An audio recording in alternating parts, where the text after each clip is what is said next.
This is 7 p.m. We're going to get started. We do have a heavy agenda tonight. So starting with, this is being sent out via remote on Zoom, and if the technology goes down, the meeting will still continue. So first item open tonight is public input. This is public input limited statements for the planning board relating from the public on any issues regarding the planning board that are not currently being discussed on a public hearing. Any of the public would like to speak on any general subject outside of tonight's agenda or any other public hearing, feel free to come up and take the podium. Not seeing any? Thank you. Anyone online? No, we'll move on. Okay. First public hearing tonight, we're going to open up a public hearing for purposes of receiving public comment to amend the town code, Chapter 195 zoning bylaw by adopting the newly overlaid district known as the MBTA Communities Multifamily Overlay District. MCMOD. Two overlay districts are proposed. One is located at the UMass West area, including properties within parcel ID map 20, block 74, lots 1, 4, 11, and others. The other one is located on Route 110 area, including properties with parcel ID map 92, block 320, lots 1, 2, 3, 4, 5, and 6. The purpose of this zoning overlay is to allow multifamily housing as of right in accordance with Section 3A of the Zoning Act, Massachusetts General Laws, Chapter 40A. So tonight we're going to have a discussion, presentation by Chris Lavalley on what we're putting forward at town meeting. Approximately about 15-minute presentation, and then we're going to open up a discussion, questions and answers. And all I ask is if you would like to speak to the board and give us your thoughts of this zoning plan, is to come up to the podium, state your name and your address, and just a couple of orders of condition. We do have a heavy load tonight with other public hearings that have been going on for a while, so we're going to limit the discussion tonight to 1 hour after the presentation to about 8:15, and then we'll address, see how many other comments are left. It is definitely this hearing is being continued to the next planning board meeting as well, which is March 13th. So if you do not have a chance to speak tonight, you will definitely have a chance to speak on March 13th. I will accommodate, looking at the crowd at 8:15 to see what's left to be discussed. Right. Okay. So if you don't mind, we'll just, Chris, go to you with the presentation. Thank you. Okay, thanks. Do we need to open this to a public hearing? Do we need to open? Do we do a vote to open it? Yeah, we do. All right, I'll make a motion to open the public hearing. Second. All in favor? Aye. I think you can open it. It's open. Okay, thank you, Mike. My name is Chris Lavalley. I am presenting this on behalf of the entire planning board. We also have Kelly Leinema from the Northern Middlesex Council of Government, also known as NEMCOG, who's also here. It's a consultant group that has been working with us. I'll explain more about their role in the slides, but she is also here tonight to answer questions as well. So we do have two presentations. One that we're going to be presenting at town meeting that is attached to the, I believe it's attached to the agenda. It has a little bit less information, primarily just to be better on visuals. But it looks like the presentation we're giving tonight is the full deck that has all of the information on the slides. So the slides are quite dense with information. That's why we do have them attached ahead of time for you as well. Okay, so what is the MBTA zoning law? The state has designated essentially that there are 177 communities in Massachusetts that are in scope of this law. They're either an MBTA community, which means they have an MBTA train or bus station, or they're an MBTA adjacent community, like Chelmsford is, where we are adjacent to an MBTA community. Lowell and Billerica are the MBTA communities that we are adjacent to. We are not technically an MBTA community, although in some of the discussions, we talk about MBTA communities as a collective, both adjacent and regular MBTA communities. So you may hear some of that as well, but we are an adjacent community and not an MBTA community. The zoning ordinance is requiring us to allow multifamily by right, and I'll get to a little bit more information about that later in the presentation. But the zoning ordinance is required. We are not required to build the units. That is a very critical distinction. We're only required to put in zoning. We're not required to actually build any units. We don't have control over that. That's the individual property owner's rights to build as they see fit. We are required to follow certain guidelines in the zoning that we enact, and we'll get to some of that in a minute. Next slide. So why is the state doing this? Essentially, it's to address to attempt to address the lack of housing in Massachusetts, and specifically the missing middle housing, which I'll show in a minute. It's the state's attempt at encouraging communities to zone for more dense housing. Next slide. So what does this law require? It requires us to enact zoning that creates at least one zoning district of reasonable size where multifamily housing is allowed by right. We cannot have age restrictions. It has to be suitable for families. There is a minimum density of 15 units per acre.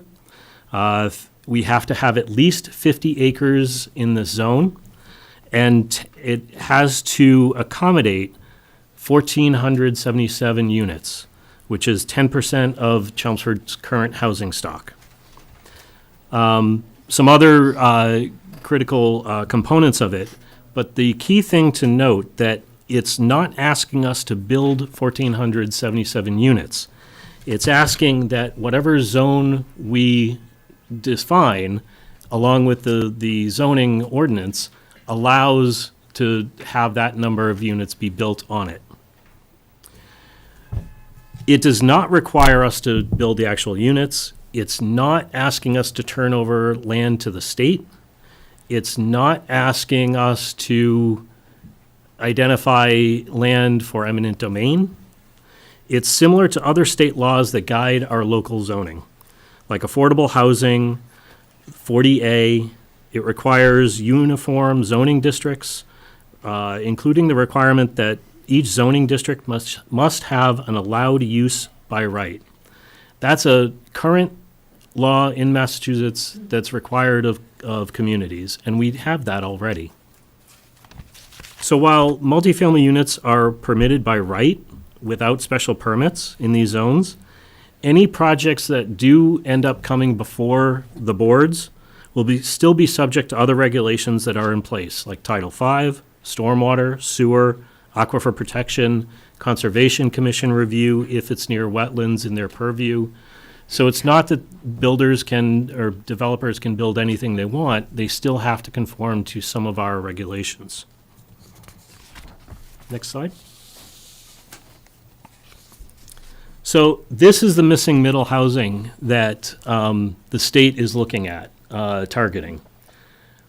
You'll see the box on the right-hand side of that. That's at the lower end density. That's the area, that's the density that the planning board here has targeted in our zoning. We are not looking to build, or not looking to zone, areas that will allow the upper part of that missing middle. We're looking to zone for the lower end of that. No more than 3 stories. With those type of form factors that you see in that lower half of that figure. So while the state in total is looking at the whole missing middle, we in Chelmsford have decided to look at that lower half with the lower density, as low as we can get it. So that takes us to the planning board strategy. So our strategy in looking at where to put these zones and to how to define the bylaw was to minimize as many negative impacts as we can. Any overdevelopment, any wetlands, things like that. We also want to minimize the likelihood of short-term development and really push it out more long-term, because we know that the current infrastructure is taxed right now. School system, sewer, we know that. And so we're trying to look at areas that are less likely to be developed in the short term. We're also looking to maximize any positive impacts that there may be. And while the areas that we looked at, some of them did have some positive potential impacts, most of them were negative. So we ended up having to minimize those negative impacts as much as possible. We're looking to try and get it near the LRTA bus routes to maintain the spirit of the law. We also looked at the new UMass West multifamily overlay district as a basis for some of our zoning. And we also looked at what we currently have for the multifamily zoning as the basis for the regulations. We also wanted to minimize any impact to commercial property as much as possible, because we didn't want to lose the commercial base. And we wanted to increase the number of acres in order to allow for a lower density. If we did the minimum acres of 50 acres, we would have to have a density of about roughly 30 units per acre. But because we spread it out over a larger acreage, we're able to maintain the minimum acreage of 50 units per acre. We also wanted to look at areas that were already highly developed. And the reason why is because the likelihood of them being developed in the short term is extremely low. If we zoned areas that are open areas or undeveloped, or places that are underutilized, like maybe Riverneck Road or 129, those areas are likely going to be developed in the short term. And we didn't want that because we know that it's going to tax our areas. So we're looking at areas that are already developed and already highly unlikely to be redeveloped in the short term. So the process that we followed started in June with us reaching out to NEMCOG to seek assistance with the process, interpret state requirements, and they also helped us perform the modeling scenarios. In June and July, we understood the new requirements, brainstormed potential areas, and in early September, we did an analysis of the models. In September, we looked at starting in September, we looked at 3 areas that we were able to narrow it down to, and looked at their modeling. We looked at the pros and the cons. And then you can go to the next slide. In October, after hearing some more feedback from some of those input sessions, we looked at a few other areas that we had not thought of yet. Then in November, we really heard from other town committees, boards, and departments to get more input. We heard from Conservation, we heard from DPW, and a number of other areas.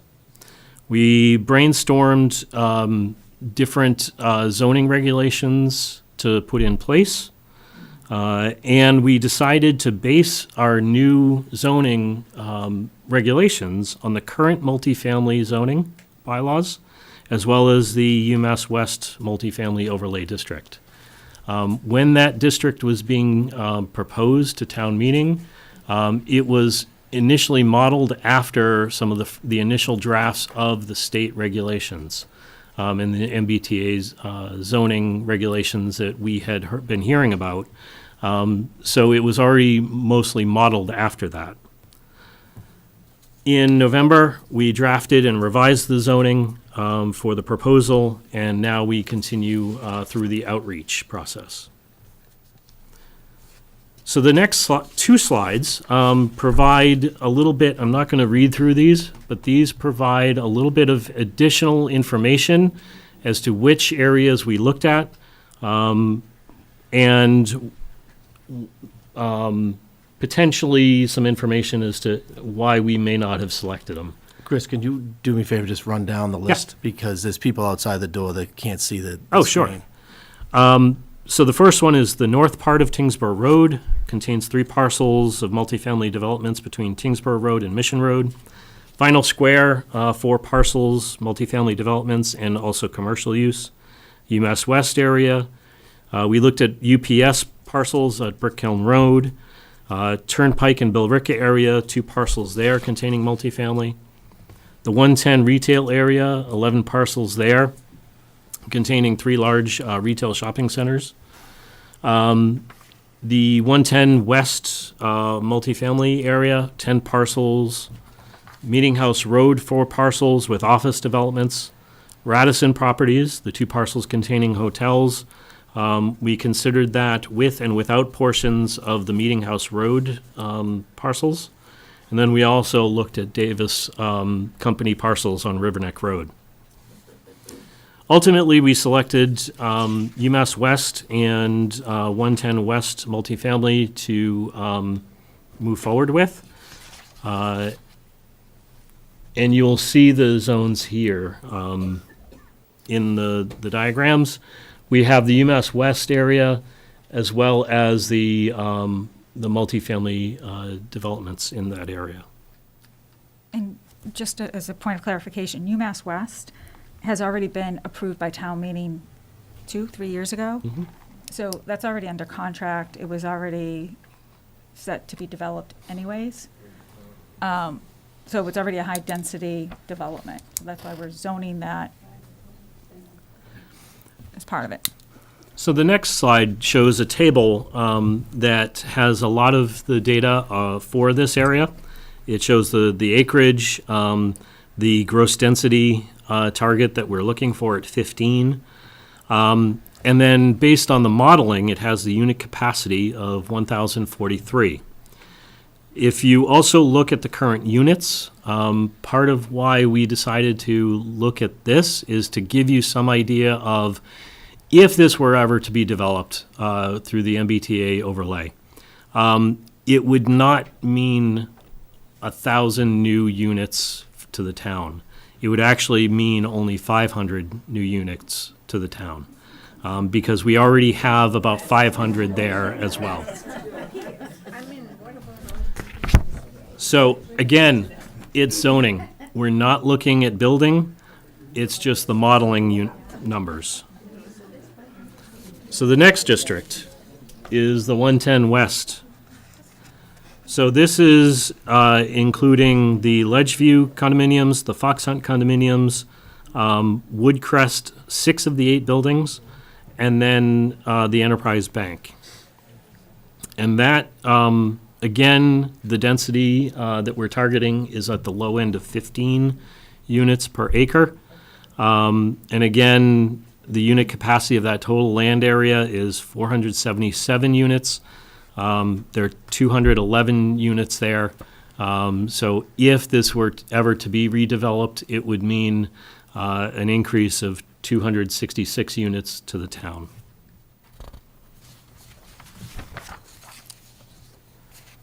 So the next slide, again, explains the density a little bit more, where you've got the guideline requirements in the middle of that table, 50 acres, 1,477 units, and that would be about a density of 30 units per acre.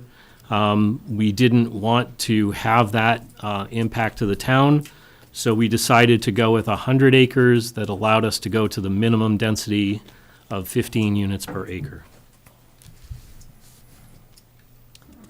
And again, we're looking at the guidelines and the zoning bylaw that model our current zoning. So these are current examples of what is in place now in town, and this is what the example would be of units that would come in if these were to ever be built in town.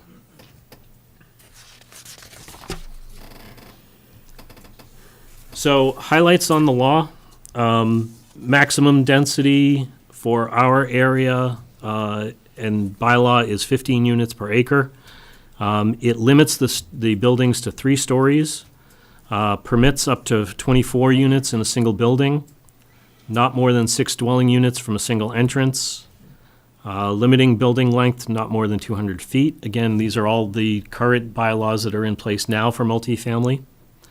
Requires the varying architectural elements, 25% of the total area for recreational open space, and covered bicycle storage. And for buildings with 25 or more units, it would be integrated into the building. So some key takeaways. This is a state law that we do have to comply with.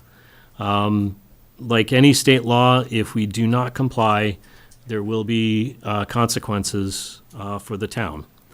We'll talk about some of that in a minute. The 2 areas we are proposing allow for compliance with the state law while minimizing the impact to Chelmsford in the short term and in the long term. The areas selected are already built out or under agreement to be built out, so there's an extremely low probability of them being developed in the near term.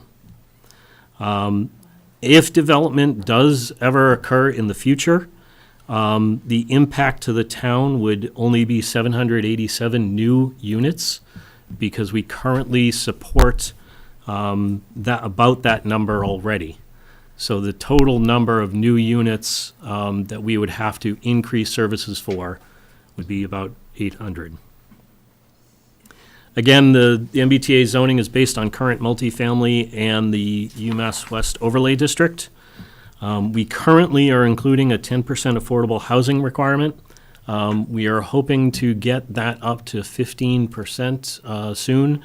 We had to apply for a study that, a state feasibility study, so that way we can show that it's possible for us to increase to 15%. But our goal is to increase that 10% to 15 as soon as we can. And that is the presentation. Excellent job. Thank you, Chris. Before So, we go in- yeah, go ahead. Yeah, I just want to reiterate that, I think all of us, are not here all excited about this zoning. I mean, we all live in town. It's a state mandate. None of us are really happy about state mandates. We try to do this so it least likelihood of redevelopment. In order for someone to come in here and buy up all this land, tear it down for only the incremental housing, you have the cost of it is just financially doesn't make sense for a developer to do that. Now, I'm not saying that never will happen, but we really try to, if we're stuck to having to comply with the law, we just have to comply with the law. We don't have to encourage building. And we did our best, I'll say it, to not go down that road. Yeah. Which may lead us to other issues with the state. Yeah. They may reject our offer. straight But up. we really, absolutely, understand where I think most of the residents are in this town about development. I mean, I've lived here my entire life. You lived here your entire life. Paul's lived here his entire life. Most of it. Most of it. We've grown a lot in the last 10 26 years. years. 26 years. Yes. You're blowing. That's not my, I am blowing. So, I don't want you thinking that, we're all gun-ho, let's build some more housing. That's not been our plan. And, we've tried our best. Yeah. Yeah, the Okay. biggest fear is getting rejected by the state, I would say. Yeah. It That's is. all I see, is they'll say, go back to the So- drawing board. All right, so we're going to open up the hearing now for the public to speak. To give us your comments, all I ask is a couple of ground rules. Be respectful of the speakers, of their opinion. You may not agree with it, you may agree with it. We're just trying to get a pulse check on this presentation. This is what's going forward, town meeting. Ultimately, we're doing our work as required by the town and required by the state. It's town meeting that makes the final decision. And we had to go on this timeline, otherwise it would not get done by the mandate that's being required. So we've been working on this for a while, so just I would ask you to just be a little bit respectful to that, but also be respectful to the speakers and also with the time. I'm not going to limit the time on the speaking, but if it does get out of hand, I will politely interrupt you so that we can move forward. So we will take this to approximately 8:30. Again, as I mentioned, we have a couple other public hearings that are continued later tonight. And this meeting here will definitely be continued to March 13th, and where we will have more time to speak on that at that time. So can you just state your name and your address and tell us your thoughts? I'm Helen Blasioli, 19 Augusta Way, North Chelmsford. I'm in the Village of Meadowood, and I'm the president of the condo that I'm in. And I'm speaking tonight in some parts just for Meadowood, and some parts for Meadowood and Windermere. It was funny that you said eminent domain. I came months ago and told you about eminent domain, and I got eyes rolled, so I never showed back up. But I'm very upset about this, as everybody else in here is. And the reason is, and you're not thinking about this when you did this, is we're all over 55. An eminent domain can be anywhere, at any time. The other day I got told by Evan it's never been used in Massachusetts. I got news for Evan if he hasn't figured it out by now. They used eminent domain to take the Quabbin Reservoir. That was 1938. So I'm standing here today worrying about what's going to happen in 50 or 75 years to the house and the development that I've worked so hard of 20 years of being on that board. I've cared about it. I care about where we are. And let me also tell you guys, I was one of the biggest mouths about 255 Princeton. I broke my back for months. I helped Mark do everything. So I believe in the MBTA, and that's my opinion only. It has nothing to do with anybody out there but me. But right now, you're taking and you are putting people who are over 55 in the position who are, some of them are on walkers. Some of them have started dementia. And you're going to say in, say, 15 or 20 years, somebody's going to get a piece of paper that says, we're taking your property because it was rezoned. Evan couldn't even tell me the other day what my zoning is, and I don't know. Are we presently zoned for multifamily? And when you also have to think, if they come in and take Meadowood, I can't talk for Windermere on this part of it, but I was listening to what you were saying. If they take Meadowood, they've got so much wetlands that you can't build on. So yeah, you think that's great, but the minute something happens and they decide they want us, they're going to take us. What is the biggest one in here is the Quabbin River. They took eminent domain in New York for Central Park. Are you kidding me, guys? If you think that they're not going to take two condos that probably give you the biggest tax base, and the only thing we get out of it is our trash removal? I said, I also want you to understand that after 27 years of being a condo, Meadowood finally put in our own roads last year because you guys weren't going to do it. Because years ago, they made sure our roads were never going to be wide enough so that they can be plowed or done anything. So we take care of all of that. We've had one assessment in Meadowood in 27 years, and that was last year to put our roads in. And we took enough money out of our reserve fund to supplement, so it was only $5,600. You find me another condo in this town and the surrounding areas that is managed like this. So if I can help manage with the other board members that I've had a condo like that, why can't you guys manage to leave us alone? We've done a great job. We bring in a lot of money. And let me tell you something else. I'm moving out. I'm moving out not because of you guys, but I'm here today to tell you with my voice and my mouth that I think you guys need to go back to the drawing board before the 13th and think about what you're doing to the human beings who we've raised kids your age. Are you kidding? Well, maybe not Mike, but So your suggestion is to not comply with the state law then? No, I didn't say that. I never said that. Have you come My- to any meeting and told us I another came to the. location? I Another did. location? Another location, no, because let me tell you, I don't know another location. I take Well, care of that's what we're medical. looking for. But No. It's why all- don't you turn around and take something else? You don't need us. They're going to come to us first because we're right next to the very first piece of property that has been listed for I think MBTA. your fears are not founded at Our, all. you don't know what our fears are in 20 years, 30 years, 40 years. That's Right. what we're here for. Everything could be Paul. developed in that Paul. Yeah. timeframe. It could be, but it doesn't need your okay. I just. Mike has a question. I just want to clarify something here. You keep bringing up eminent domain. If the state wanted to take that property by eminent domain, agree. they do not need MBTA zoning to do it. I know it, but It's MBTA. irrelevant. I do agree with you, Mike. Yeah. I'm not saying that. They can take your house for They eminent can domain. take anybody's. But what I am saying is Yeah. that our property that you've put Yeah. next to the, to 255 Yeah. is going to go very fast because they can take down the whole back of 255, They can take. whoever the builder is, and the developer, and add it on. What do you mean, no? They have to State doesn't- buy it first. First of all. They have if to own have- the land. If they have a developer Yeah? that wants to do it, where is the best place to come? It's not 110, it's right in our backyard. It might be. Can I? It would- not but might be, it's- it is, and you can't say never. Right. Because nobody knows. I know. No, no, one second, no, Can I no, just ask because one question? Yeah. two questions So for you. I just want to make sure I'm understanding. If it wasn't for this eminent domain, Yeah. is that your major concern? If No, that our just eminent, that- no, our eminent, no, our major concern is that you're displacing the elderly.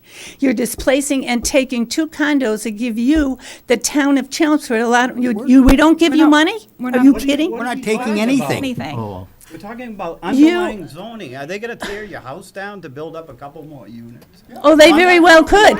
Wait a minute, they took down 4 towns to build If there's a- your water if there's a supply. disaster that happens to you guys, that's the only time this is gonna come up. Wait, no, Only oh, time. right, and you know what? What we're here saying to you is, we're not taking that chance. We don't want you, Rebuilt anew. okay.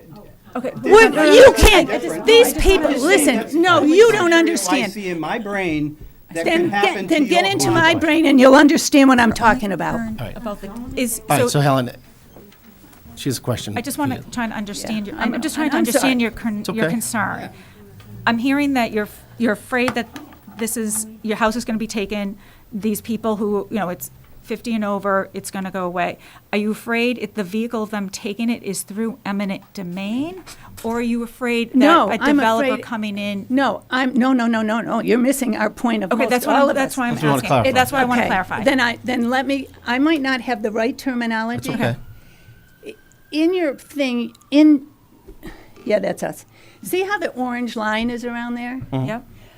Around Meadowwood is not not today, it's an orange line, the other day it was blue.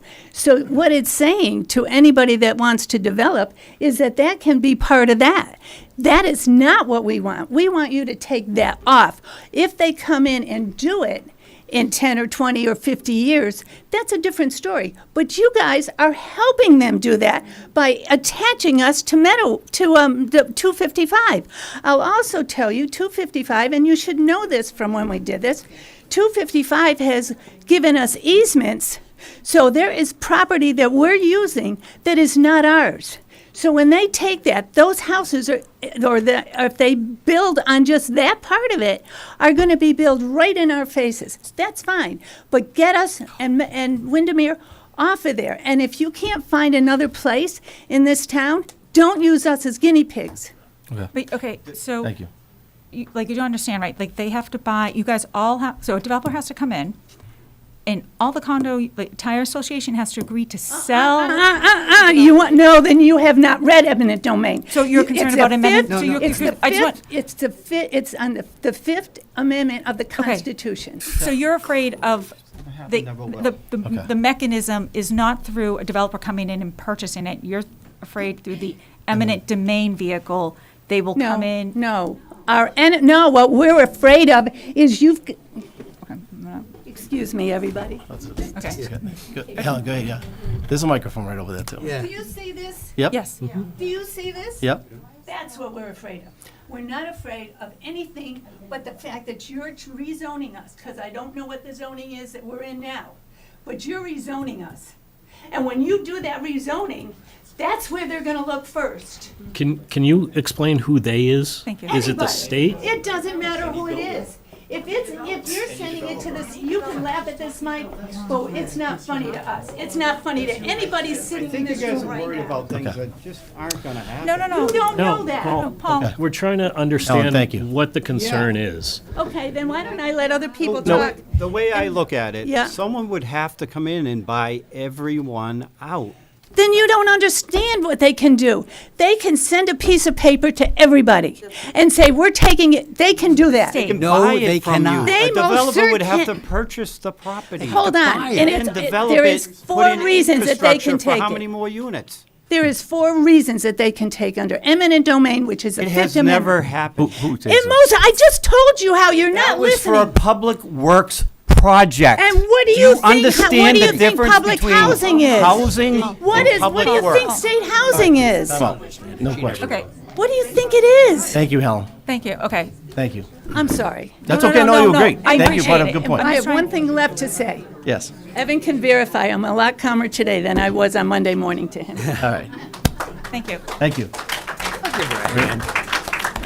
Thank you, Doreen. Hi, Doreen Dashler, Sinai Circle. You know that I've been fighting this for a year, and you guys still keep saying that we have to comply. We do not have to comply. There are other towns that have said no. Yes. Milton, Holden, Middleborough, Littleton. Milton is, yes, they are bringing a suit, but they're going to lose. I've talked to people, I've talked to lawyers, I talked to the Holden manager, town manager, okay? They don't have a leg to stand on. All they can do is they can take away what the original law said they can take away, and that's like 3 grants. 3 grants that probably don't even come to $1 million.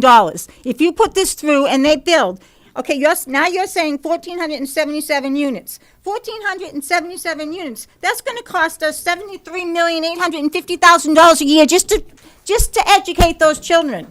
If we go by the minimum, the 750, which is what I was going by, that we'd have to have 750 units, it's gonna cost us $37,500,000 a year to educate those children. Okay. Okay, don't say they won't do it. If you zone it, they'll build it, okay? If you zone it, they'll build it. How many school children are in each one of these developments? First of all. First of all, this is supposed to be for families with children. They're not going to be building 1-bedroom apartments. They're going to be building 2- and 3-bedroom, maybe even 4-bedroom apartments. They're not going to be building 1-bedroom apartments. This is not age restricted. This can't go in the UMass because you have age restricted housing there. It's not, you're not in compliance. You're not in compliance because there's age restricted housing. Right, You're not in compliance with the state. right. We are complying with the state because. You're not complying with the state. That's age restricted housing. Yes, which is why we, Yeah, the state did not say you had to change the arrangements for people that were there. Most of the town To is, comply, most of the you town is have to- You have non-conforming. to Right. comply with the words that they have written No. for what an Yeah, which MBTA are zone it. Zone it. Not And that the they- properties have to have that kind of thing. Nothing would happen to any age restrictions in there, in any of those properties. we- You Doreen, would have to get rid of the age restriction. You would not. Yes, you Doreen, would. Doreen, To comply most- with the No. state. Doreen, I- most of the town is I have non-conforming. talked with lawyers, I've talked with Holden's town manager, Talking with who one is a lawyer, who fought this in his town, okay? And he even told me that Enough the shit. age restriction will make you in non-compliance with the state, because you cannot have age we're not, restriction. but we're not age restricting anything. It's going to be non-conform. Zoned for It's- age restriction. Doreen. That's already zoned for senior housing. Time out, guys. The board. Do It's not already respond to zoned the- for senior housing. Do not respond to the speaker going forward, okay? Let her speak. Let her Okay, get, Doreen. right. So it is Doreen, zoned for senior housing. No, and you're coming up with an article against this. Yes, I am. Okay, and we know that. Yes. So we're preparing this document to go to town meeting. Right, Town meeting makes the final decision, correct. okay? So And it- we're just well- doing what well, we're required town to do as a meeting board. Might make the final decision. No, they because have if to make it. Yes, but if they vote yes, I can still come back with the charter and force a townwide vote. That's fine. Because I believe every single citizen in this town Yep. deserves a vote on this, because it's too We- big we- of an issue We agree for with just you. a few people. We agree with you on that. So Okay, you do agree with me on that? Yeah, so the Okay. town should vote on it. Right. But we're just, I have another we're just question. doing, we're I just do doing have what a we're question. asked to do. You guys are You're saying gonna by respond. right, whereas the MBTA says as of right. What is the difference between by right and as of right? None. And how did you get it switched to by right? It's the same thing. It's the same thing. Okay, so as of right means that we have no say. I don't know how you keep thinking we have a say. They might be telling you, oh, yeah, we're going to let you do this and we're going to let you do that. Make sure it's in writing. Before you sign anything, you make sure whatever they tell you that we can and cannot do is in writing. Because if it's not in writing, guess what, guys? No, we can't do it, okay? sign anything. We What are have we to go by talking what about? is written on that legal paper. And on that legal paper, as of right means we have no say. No say. Yes, it does. Read the words. Those words on a legal paper mean we have no say. And I don't want to give up, I don't want to change our town bylaw to give our town zoning to the state. I don't want the state having our zoning. I want us to keep our zoning. So not to comply, that's your, all right. But Thank you. But we do not have to comply. Other towns have stopped.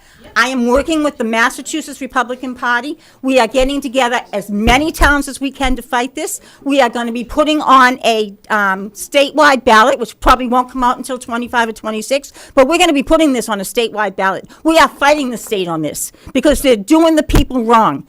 Home Rule Amendment number 89 gives cities and towns the right for self-government. Zoning is part of that self-government. We have the right to zone our own towns, and they are trying to take it away, and you people are going to sign it off and give it to them. The only way they can take it away from us is for us to sign it over to them. That's the only way. If we sign that bylaw over to them, we're dead. They've got it. We're screwed, okay? Yep. We cannot sign over our zoning to the state. It's our zoning. We deserve that. We live here. It's our town. We know what we need. We know what we want. They don't. They want to zone Carlisle for it. Come on, Carlisle. Carlisle doesn't even have a grocery store, and they think they want multifamily housing in Carlisle? I'm not worried about Carlisle. No, I I'm know, worried but about Chelmsford. I'm just explaining how out of touch the state is with its cities and towns. I know. So They I don't totally know agree what with their you. cities and towns are. Totally agree. I Talk to your rep. 110% agree with you.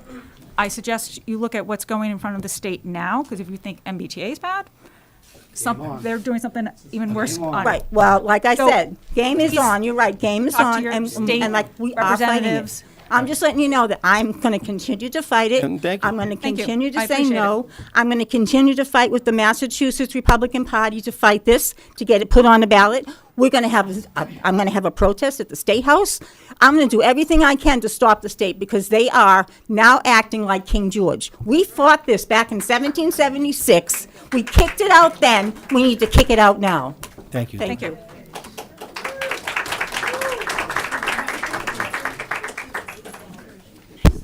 Brian Latina, Precinct 9 Town Meeting Rep, 15 Jesse Road is my address.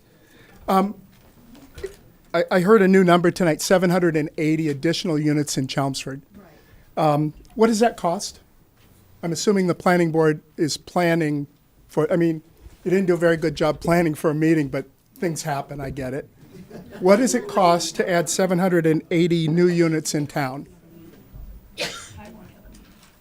Okay. I don't know either, but I did some rough numbers, and I had a pretty good idea that half of those units, just at the location over here, in that new development, would produce half of them, one kid. 1,500 units if you really added 1,500, which by right you can. That's a whole nother school, folks. That's 3 more police and firemen. 1,500, 1,000, every 1,000 units of people, which we probably would have 3,000, 2 per apartment, something in that range. We're talking multi-millions of dollars to pick up $1 million per year in traffic and housing. Why in God's name, unless you're all developers, is everybody a developer on the planning board? Some are. Nope. No. Okay, good. Why would we want to develop and put 1,500, maybe 780, whatever number you want, in our town? We don't. We don't. We don't. So None of you us did do. a quick, None of us do. You did a quick little change here, and you put it in a place that is never going to be torn down. I got news for you. You can't trust the state. Listen, We agree. In 1969, the state came up with this brilliant idea that our kids can't live in our town. My kids are all over the state because they can't live in Chelmsford. I moved here 30 years ago. It's changed a lot in 30 years. 40B was written in 1969, so 10% of our property is arguably under the control of the state. And what happened? They changed the rules. You know, we have 40A, B, C, D, E, F, G, H. There's a whole bunch of 40 law. They can tap any one of those and build more properties in town. They built a duplex across the street from me with no knowledge to us, no abutter knowledge. It's a duplex, 2 houses attached to each other. the state did? Our town did. So government is kind of funny. You can't really trust them to do work. We just heard from this board that most of the town is non-conforming. What does that mean? You're not following zoning. You think the state will? I can't trust the state. They have 30 dumpsters of gasoline-infused soil right at the top of the hill that goes into our wetlands that feeds our East Water District that we're told is going to cost $43 million for a water filter system. They have gasoline over there. It's been there because they moved it there. We have no control over them. For God's sakes, it took 15 years to fix a toilet on Route 495 in my town. We've had outhouses for 15 years. They finally fixed it, I think. I wouldn't go in there, but. So 780 units by right. Nobody's told me whether you could tear down 2 of those units. She's moving, tear down her house, the one next door. Could you build a 3-story edifice there? Condo association. I bet you could. Has to agree to I bet it. you could. And I bet you in 30 years, they're going to change all this zoning. Once they get through this, they will change it to meet whatever standard they have. This is the city of Chelmsford, folks. The city of. I'm kind of tired of living in a city. I moved to a town. And the other night, Monday night, when they told me I could talk for 3 minutes, I read the Constitution, the First Amendment to that board. That is a bunch of garbage. My constitutional rights say I have a right to speak. I have a right to come to and complain at the government. You guys are important to us. You protect us. We've got state housing behind Walmart, folks. There's 3 tents with probably 20 people living in it. We've got housing in trailer parks. I noticed you didn't use those because they'd probably build something there. Build something quickly there. Yeah. That would be sold. But we and been can't get built. the state to move out people in tents behind Walmart because it's state land. We got a water problem in our town. Like I said, it's going to cost $43 million according to the town manager the other day. We can't trust the state to stay the way they are. And we sure as hell should not have them change our zoning. That's for us. And if you folks keep telling me the town meeting has to vote for something, I got news for you. There was a revolution over King George telling us what we had to do. It's happening again, folks. This cannot stand. We should stand with Milton and say, sorry, no, sue us.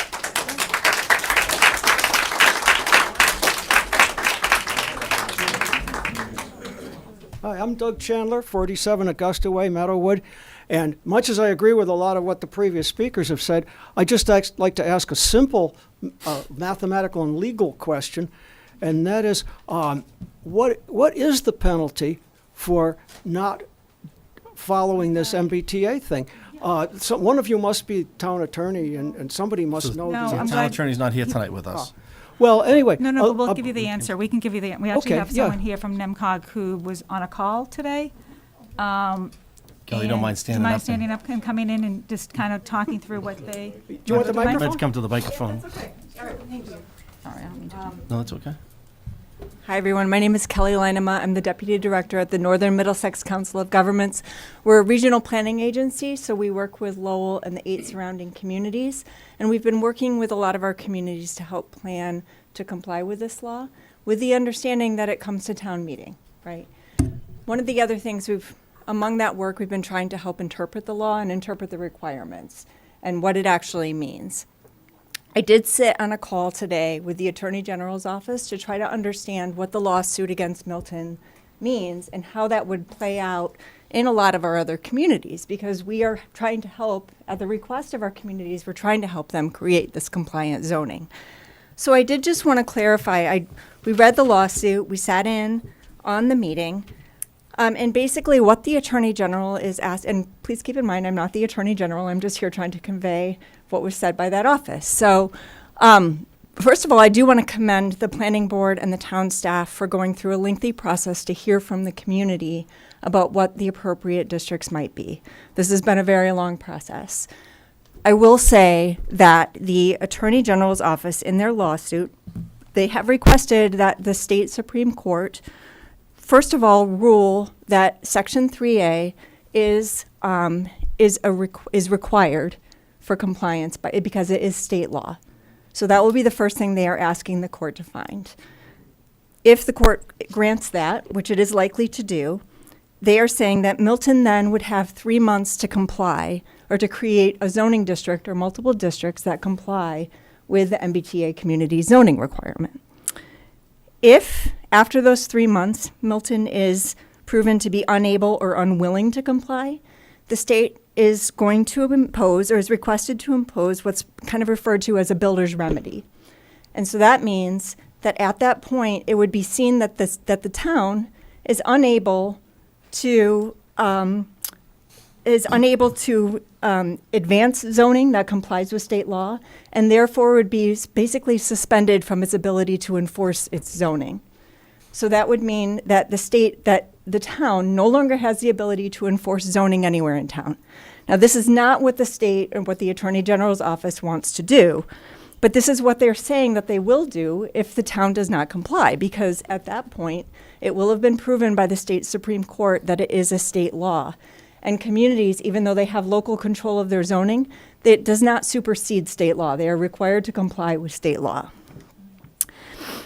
At that point as well, because it would have by then been proven that the town is unable or unwilling to comply, the state would then appoint a special master to draw a compliant district and or impose a fine on that community. As I mentioned before, I think your planning board, your staff, your select board here, there have been hundreds of residents at the 3 public meetings that were held earlier this fall. There's been a very careful process that's been gone through to identify the appropriate districts. What I do want to say is that if by December 31 of this year, if the court grants this, if the court grants the AGO lawsuit or the Attorney General's lawsuit, we can expect that the same thing would play out in this community. So what I just want people to understand that at the very end of this process, if the town does not comply, it might not be up to you as to where those districts go. So that's just one of the things that I think we've tried to understand about the state law and the Attorney General's approach to it. It is just very clear that the Attorney General's office views compliance as mandatory. Okay, thank you, Kelly. Thank you.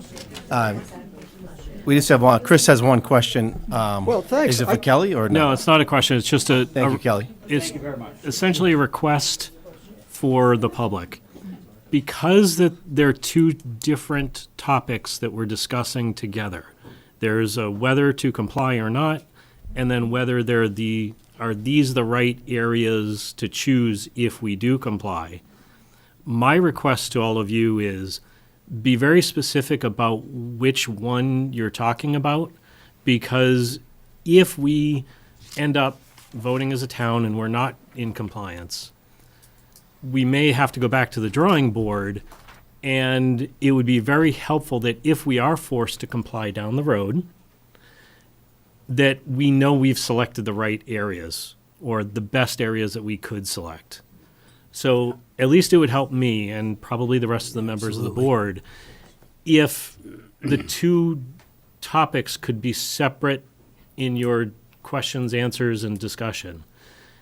Because it would help me to know that if we do comply or if we don't comply, that's a different topic. But I really want to find out if we've tried to figure out the best areas to comply with if we go down that road. So Doug, we'll go Well, back to you. thank you for that answer. That's scarier than I think anybody ever thought.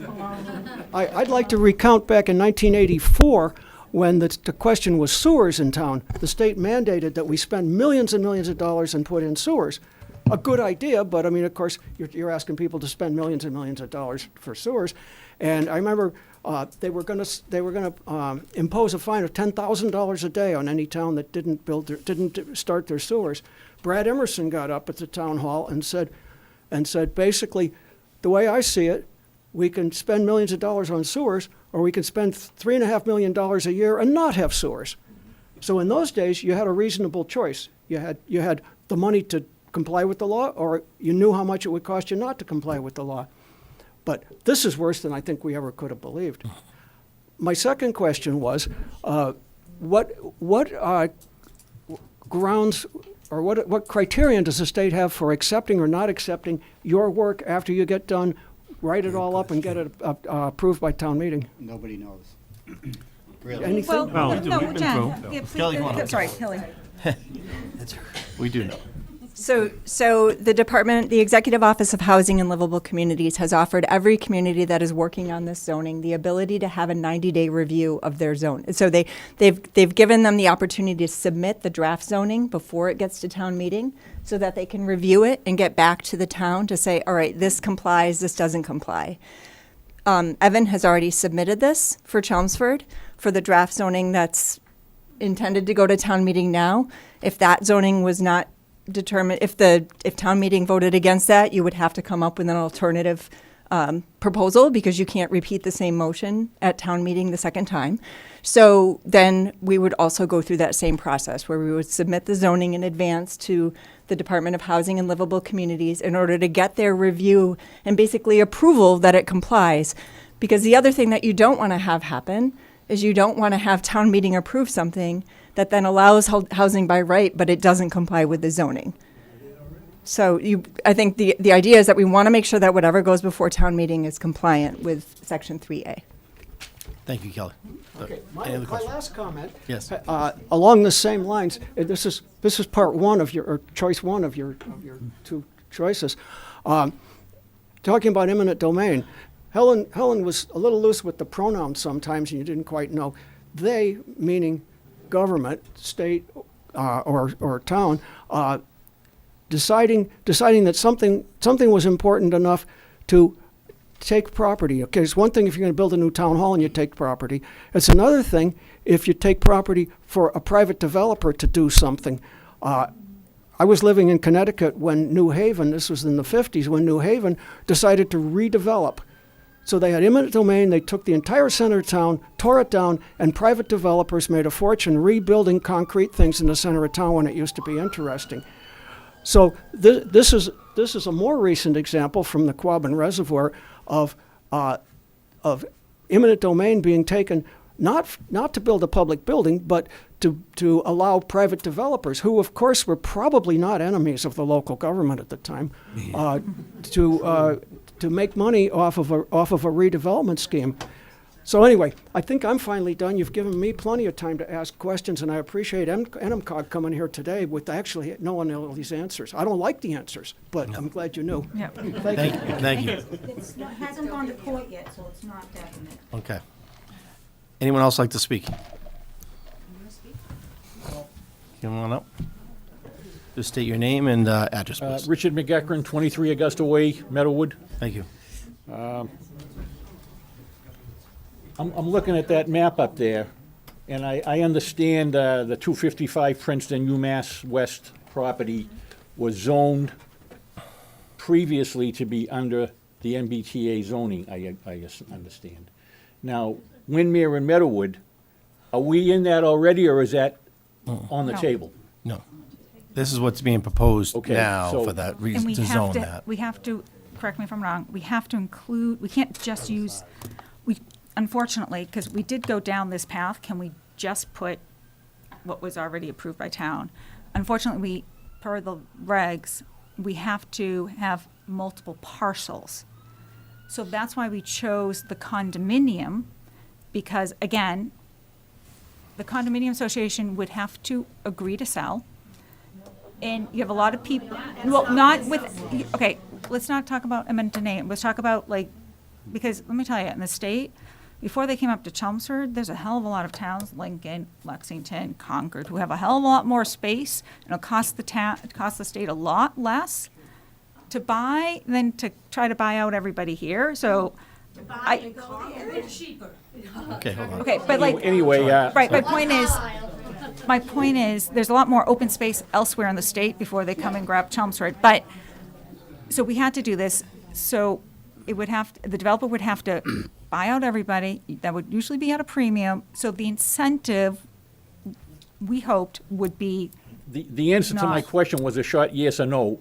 Is Meadowwood and Windmere part of that zoning with UMass Lowell or No. not? No. And we are not right now. No. No. So there's gonna be a vote to put us in that zone. For the by- MBTA and by for town community. MBTA, meeting. not, So it sounds like the planning board is giving it a thumbs up, and the town meeting has the final decision. yes. Yes. And that happens before the state accepts or rejects this plan? After. After. Okay. Now, so can I understand it correctly that the original UMass property, 34 acres, is not enough to satisfy this state requirement? Correct. Correct. The acre is just not big enough? That's right. Correct. Okay. So the timeline on a zoning is the April town meeting? Correct. Right. Now, I'm a little bit naive about town affairs and overlays and all this stuff, so. okay. An overlay district is put on top of a previous and I believe we live in an overlay district in Meadowwood. Right now, yes. And now you're gonna overlay something on top of that. It's a Now, we are in an age-restricted Yep. zoning situation. Does that mean that the new overlay wipes out that age restriction? No. No. No. Because it says in the If you did the state whole- law that if you you bought can't the have whole age property, you would. restriction in the. Only if someone came in and bought out everybody, Every single homeowner would have to sell.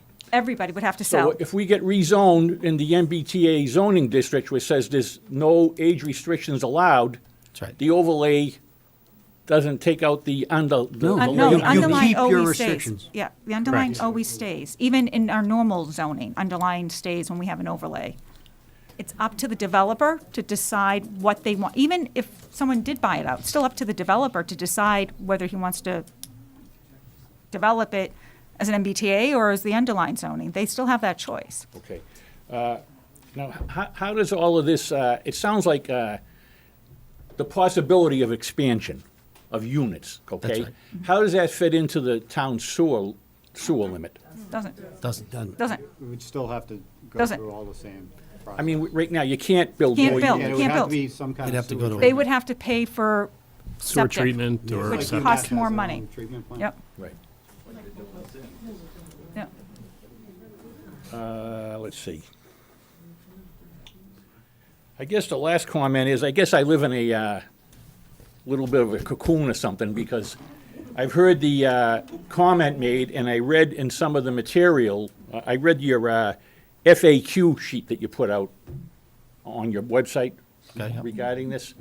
And I keep seeing the term used, and some people use it here, of public notice and public meetings. Yes. I just heard about this 2 days ago, Okay. and I read 2 newspapers every morning.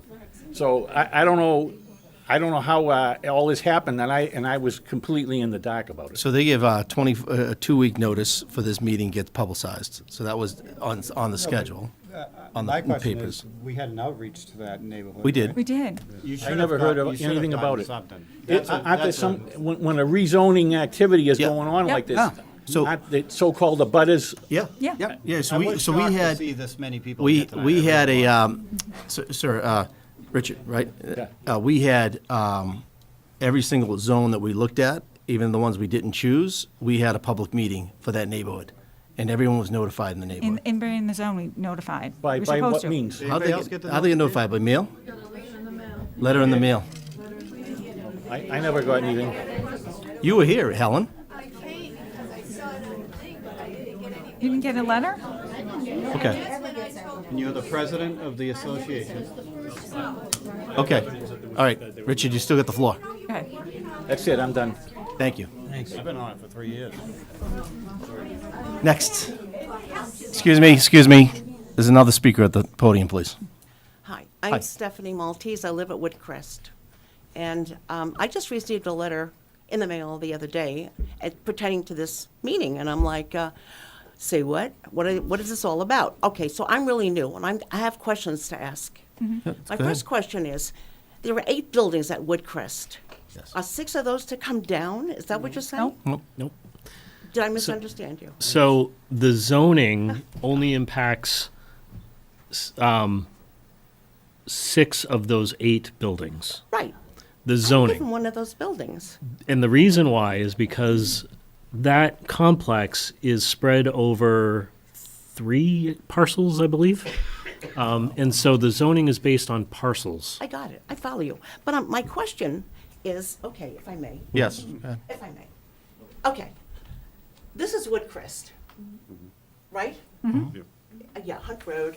And Woodcrest is, I guess, 110. Where's 110? Right down the bottom. Right Over your here, hands. okay. Yep. So, yeah, I'm not good at directions. That's okay. So you come in here, which of these buildings would they be taking, is my question. No one's taking anything. Anything. No one, one's so taking no any. one's taking any buildings.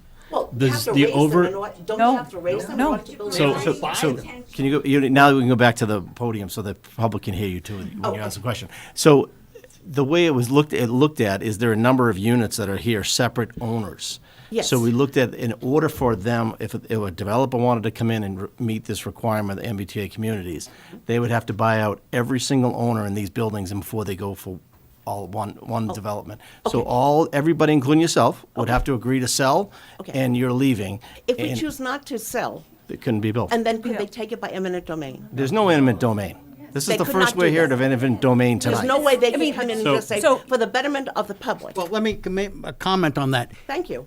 Only the state can take land by eminent domain. For the betterment of the The public. for the betterment of the public, exactly. Correct. Now, the state can do that regardless of our zoning know that. or regardless of anything else. I know, but they could- But it's they could- not really in play here. I don't think we have ever seen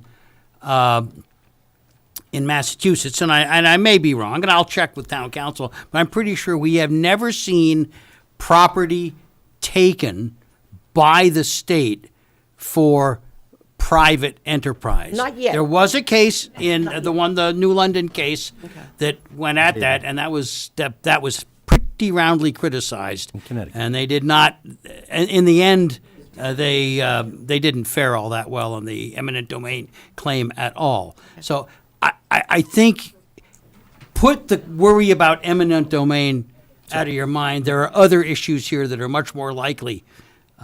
You know what I like to do is I like to get Yeah. Paul, the Yeah. town attorney, to comment about the eminent domain. Yeah. So just so you know, as a board, we have never talked about eminent domain, ever. And know, but isn't if we it- did, yeah, if go it was up on the play, we would never recommend these neighborhoods. Yeah, but okay? what right does So that the wouldn't be state- part of it. What So- right does the state have to dictate what we do with the parcels of property that we purchase? I could give you a very long treatise that I remember from my first year of property law.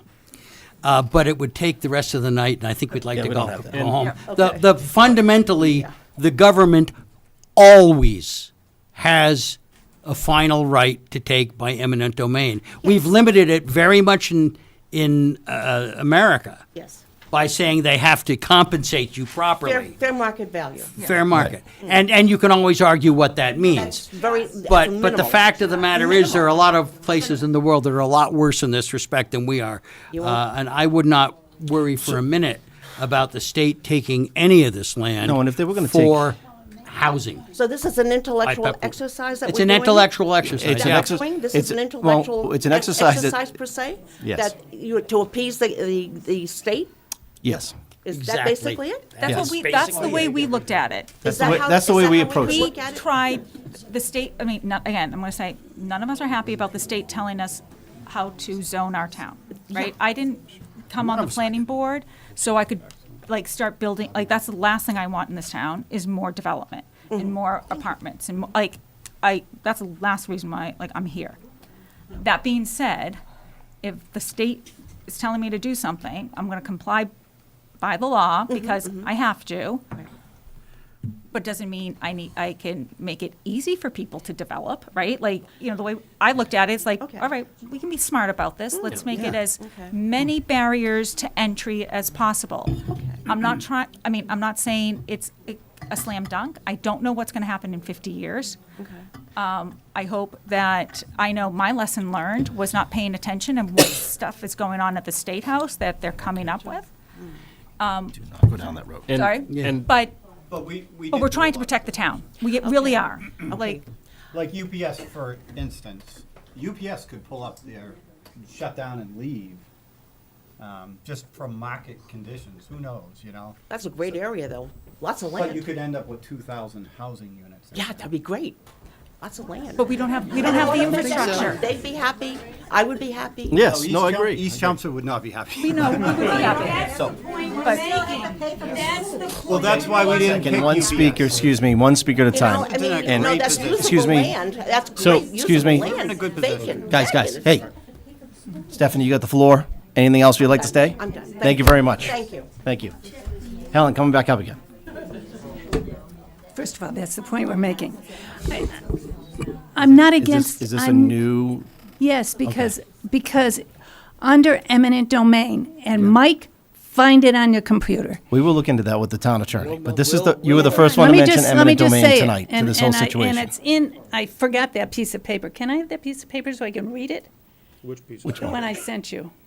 Do you have it there? No, I don't know. Okay. Eminent domain can be taken by the Fifth Amendment of the Okay. Constitution. Right. And it only needs four things to do. It needs to be private, and it needs, you get, oh, yes, it Wait, does. go ahead. And then they do it by just, it has to be for the, damn. Do I gotta Google something? For public use and just compensation. Yes. Just, not fair. That's a difference. Okay. Thank you, Helen. Next. Can you please just state your name and address, please? Thank you. My name is Jyoti Rao. My husband and I, we live on 33 St. Andrews Way. Okay. This is my first time here. We are relatively new. We bought our property last May, end of May last year. We never had any idea. I don't know how long this has been going on. I do remember coming to the planning, to the zoning or planning area to find out about the wetlands, about is there anything else, because we wanted to make sure there is nothing untoward going on. We paid a heavy price for the property because we liked it.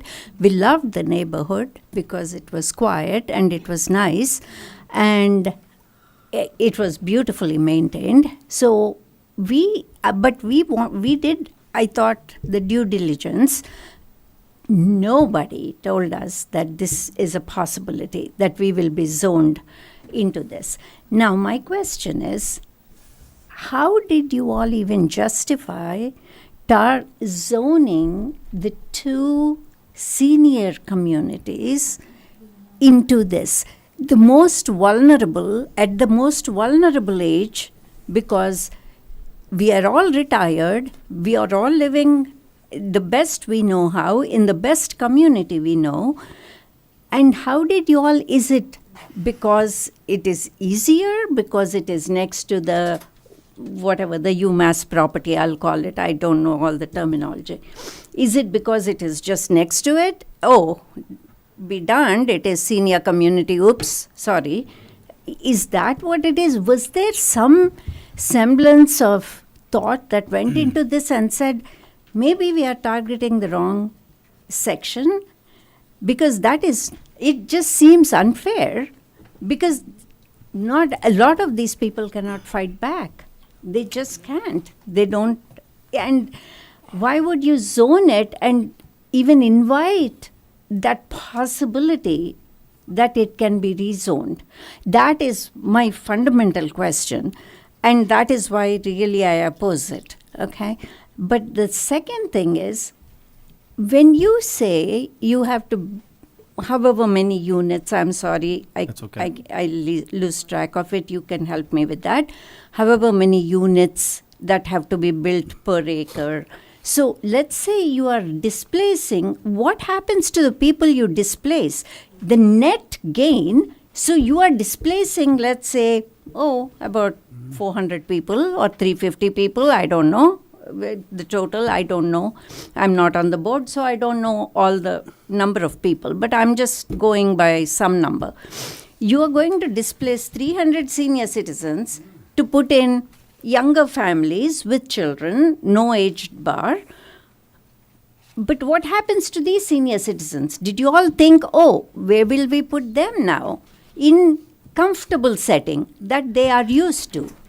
So, I don't know. I mean, it just seems like, are people in their 80s and 70s supposed to figure out, now where do we move? No, I think you're actually proving our point. No, we because- are not. No, hold on a second. Again, that's if some developer or the state were to come in, that's what they would have to answer to the public. Like, now we're moving these people out. So it's But why would don't wanna why would deal you with want that, us to fight that at this age? They would why have would to we have to be buy. the ones? You would not have It's a- to Okay, move will unless. they buy? Will we be guaranteed that they Judy, will Judy, buy Judy. at the price we paid? Just answer No, the because size the of the parcel market first. at which we paid was high. So- Because it was high. And they would have to pay you that. Mike, Chris Can wants, I- to, Chris wants to answer your question. Let me explain a little bit of the rationale, okay? So, a couple of the sites we looked at were completely undeveloped sites. Had we selected those, the likelihood of them actually being developed, a developer coming in and developing it. I'll take River Neck Road, for example. The developer actually offered that site for our review. Had we selected that site, I'm not sure of the exact density of that site. I'm going to guess it might have been roughly half, because that's a pretty large site.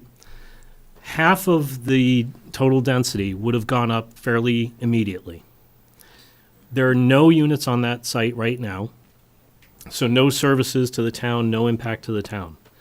Had those units been developed, there would have been an immediate impact to the town services, the schools, the trash, the roads, because those would be new units that would be built in the town by the developer.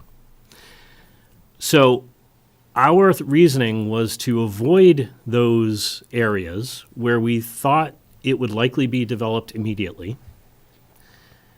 And we looked at condo associations for a couple reasons. Number one, there are currently units there now with people using services. And I think on this one, there was about 700 units.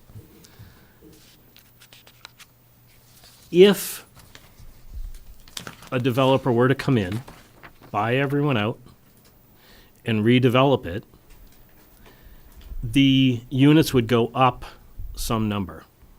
Now, the impact to the town services would only be that difference in the number, because you already have people there now using the services, the schools, things like that. May I? And it's unlikely that the developer would be able to come in the short term, buy everyone up, and then redevelop that. So that's why we selected multifamily zones that already had been built up fairly recently, because the likelihood of them being developed in the short term is extremely low. We're never going to say non-existent, because we know things might change, but the likelihood of them being developed is extremely low. And if they are redeveloped, the net impact to the town is less than it would be for a fresh site. Okay. May I? Okay. And I appreciate you're telling me that, but that brings me exactly to one point. So basically, what you put as your priority when you were planning was the financial, I would say financial burden, because more schools, more police, more developing more facilities, right? More roads. You put the financial burden ahead of the psychological burden of so many people in these two units. And that is, and I will ask you that, truly, is it a financial burden to take an undeveloped property and put it there? Because two things will happen. Your tax base for that unit, which is sitting empty, it's not getting any tax right now, the tax base will go up in that area that would be developed, right?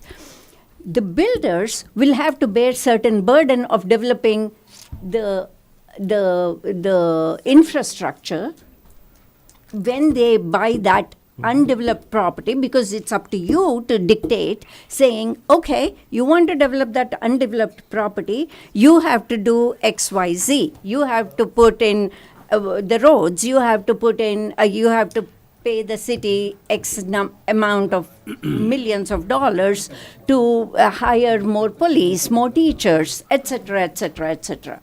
Okay, I call that the whole thing the infrastructure. I'm not loosely. But the psychological burden, nobody can wipe that out. Nobody. Not the builder, not you, not the planning board, as best as you may intend. And this, I'm not saying this was your intention, but this is the result of this. So I would request you to think this really seriously, because I think you cannot take away the peace and the tranquility and the comfort and the security, knowing a lot of these people don't have children in town that they can depend on. They're single. Where are they going to go? They are closer to the hospital, so they chose this place. They are closer to the next, there is a senior aging memory center there, so they chose this place. So where do you want them to go? They can't afford to go to some fancy-mancy Concord or Carlisle or anything else. We actually don't want you to go anywhere. We want you to Where stay will right we there. go? Are we going to stay in some multifamily thing? If we want to stay in a multifamily thing, they would never have come here. Seriously, you I can would stay. never You don't bought have to here. go anywhere, guys. All right. Okay, that is you. my one question. No, thank you very much. It's up to you. We request you to think about this. Thank you. The next one I want to ask is, a lot of times you all threw out near term. It will not be in near term. Excuse us, near please. term. She's speaking. What is near term? What is your idea of near term? Are we talking 3, 20, 5, 2, 20, 15? I don't know what your near term is. Can you guarantee it is what? After we all die? 50 years. So in a couple areas that we looked at, like River Neck, near term would have been Immediate. probably in the next few months. They That's would have fine. come up with a I proposal. told you what will happen. The tax base, you will recoup that by the tax base. You are sending the children, you will recoup that. Not in our neighborhood, you won't. Can I make one? It doesn't comment? work in your neighborhood. In most zoning cases, you might be correct. In this zoning case, because the MBTA zoning allows it by right without special permit, we would have a lot less control over what is built. And that was our concern with allowing these to be built in the short term. But the property taxes that you are going to charge that multi-unit, whoever owns that, I don't even know, right? That tax base will add to, we are already paying taxes, we'll continue to pay taxes, which keep going up, which is fine. I mean, that is what it is going to do. We are not complaining about that. Theoretically, that's true, Yes. but our schools cannot So support aren't it. you adding to your tax base by developing an undeveloped property, not our property? No, we don't have, Why we don't not? have the space in the school, so. a There's new no school- space in the schools. Yeah. Build more schools. We The can't. other problem, if I may, is the cost to educate a child far exceeds what you receive But from a that will typical happen even house. when you, yes, but that will happen if you zone us as well. You are going to send sure out more all people these feel that senior way, too. citizens. Yes. We are not going to school anytime soon that I know of. Okay, we've had our education. We don't want it anymore. We're done. So now if you put multi-housing in, let's theoretically say that's going to happen, right? let's theoretically say that. It's going to happen. No age restriction. Kids are going to move in, right? Okay. So those kids will be sent to school. So the argument that if kids are in that area, it will put a burden on schools, but if they are in this area, it won't put a burden on school, it will. It is the same, it will put the burden on schools, even if they develop Meadowwood and Wyndham. We understand your point. Yeah. We're trying not to do that. We're trying not to do that. We're trying to avoid this situation, the mandate. That's why we're doing this. And that's why the intent behind there is not, I understand the good point on the psychological. That's a very good point that you brought to us tonight. Thank you. I appreciate that. Anyway, the near term we were talking about, so. This is not near term. If this goes through, what are we talking about? Underlying What zoning. should we be worried about starting today? I need to lose my sleep, right? No, do not So lose your sleep. I am going to lose my sleep. Please don't. What am I Please don't. thinking? So- Oh, I need to sell my house and No. move out? No. That's not what we're asking you to do. Everybody in your may. community would have Who's to up? agree. Evan would like to. A prior speaker from the public summarized this as an intellectual exercise. I don't think it is intellectual. Yes. After, So- when you put the orange lines around us. It's an intellectual exercise in the sense that the planning board's strategy is basically paper compliance. The state has issued guidelines, said it's a law, it's a mandate. The planning board says, okay, these are your rules, we'll play ball with you, we'll play game, and we'll comply. But as members have said, we're gonna write our law, our MBTA zoning, so that it has little or no immediate impact, and that any future viability is limited. That's what I'm trying to understand. The it's- future and the near term, those I'm So not if you- able to if you- comprehend. If you set aside eminent domain, because that is something that is Yeah.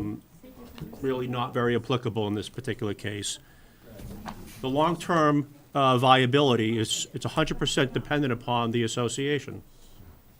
If 10 years from now, within the condo docks, enough unit owners want to sell to a developer, that's the only way that the association, Loses control. yeah. 100%. Yeah, You but guys, for the- you have to but- all decide. The guy holds out. For the here and now, what is being proposed is essentially paper compliance. The board is trying to identify a manner and mechanism in which to comply per the guidelines without incurring real development. So it's an intellectual exercise, it's paper compliance, it's an exercise for the sake of an exercise. I know, but people will still lose sleep. and Excuse that us. is- Of course, But and I thank you for answering. Thank you. Thank you very much. Next, sir. We have a few minutes left here, but, yes, sir. Richard Labossiere, 1 Augusta Way, in the village of Meadowwood. I had one thing Helen told me to say, is that we have our own sewer systems, we have our own pumps, our own grinders, so there's a little bit, we service our own, and we have somebody do it. So there's less service coming back to town, required from town, from our little nice place. Okay.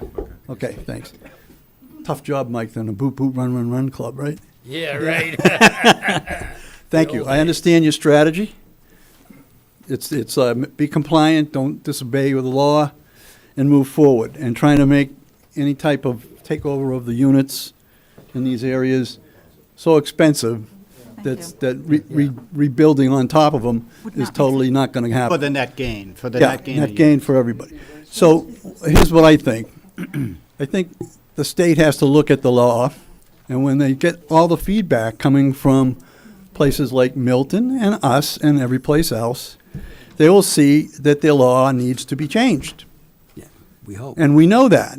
So don't break my right arm if my left arm is the only one I got left, right? Oh, this way. So we understand that. The question is, if we comply by paper, who owns the zone? The state, or we still do it? No. We give it up to the state. No. No. No, it's still the town. It is our zone, Town. it is our bylaw. And we can, Until we say no, and then they go to the court, and the court and then they says. force us, And and then they they get rid of our force town. Yeah. Forces the issue. Yes. So, I understand that. So I think, Counsel, I don't know, whatever, she's not here, but, She elevated tonight. She's and I'm talking, because there are a lot of people that I know that are, some attorneys and some ex-engineers. Yeah. You know, yeah.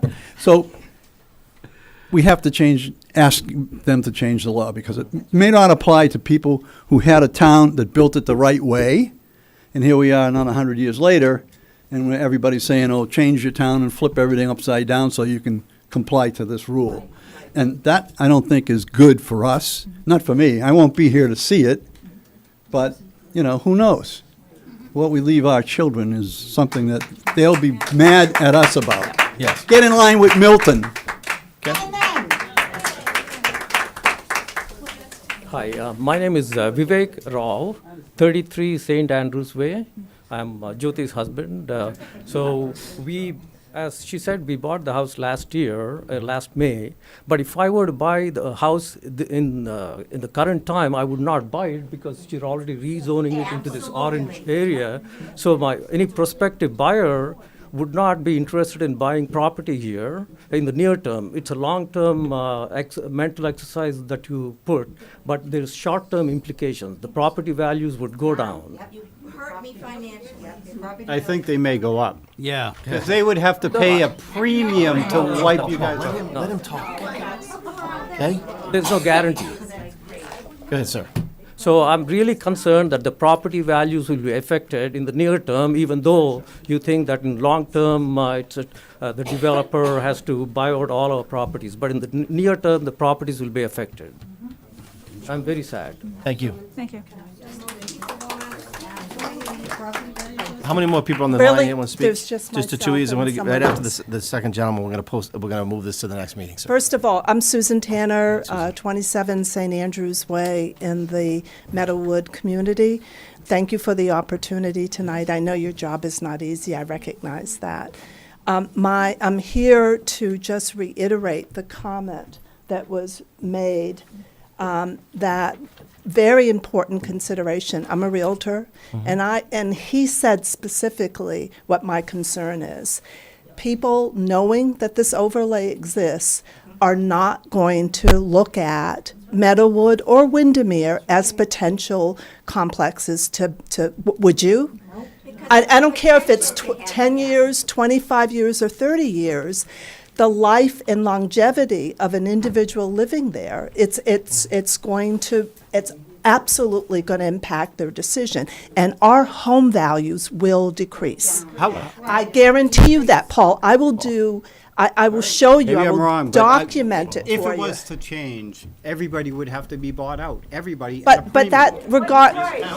But even more reason I don't know. Maybe you're right. I don't know. Paul, I think otherwise. I could not, if you just listened to what he had to say. We heard him. That would be I heard an him. affirmation of what I'm telling you now. Had they known that this was even a possibility, they would not have spent the hundreds of thousands of dollars that they did to purchase their property. And I believe sincerely that would be a consistent theme. Question for you. You were here for the neighborhood meeting. I'm sorry? Were you here for the neighborhood meeting when we reviewed this initially? Yes, and I Did was you receive- against it. Did you receive? I know that. Well, did you receive a letter No. for that? How did you get notified of that meeting? I think it was like a word of mouth kind of thing. Okay. And that was it. Thank you. Okay, Thank you for listening thank to you. me. Good evening. Ted Wozni, 13 St. Andrews Way, Village of Meadowwood. My question, my concern builds on what the last two speakers said, and it's a very practical question. And I'm wondering if the council looked at this. So assume we don't get displaced or moved out by the state or developers, and assume we're able to sell our homes. But now we're zoned as multiple family. What does that do to the financing opportunities for the people buying our homes?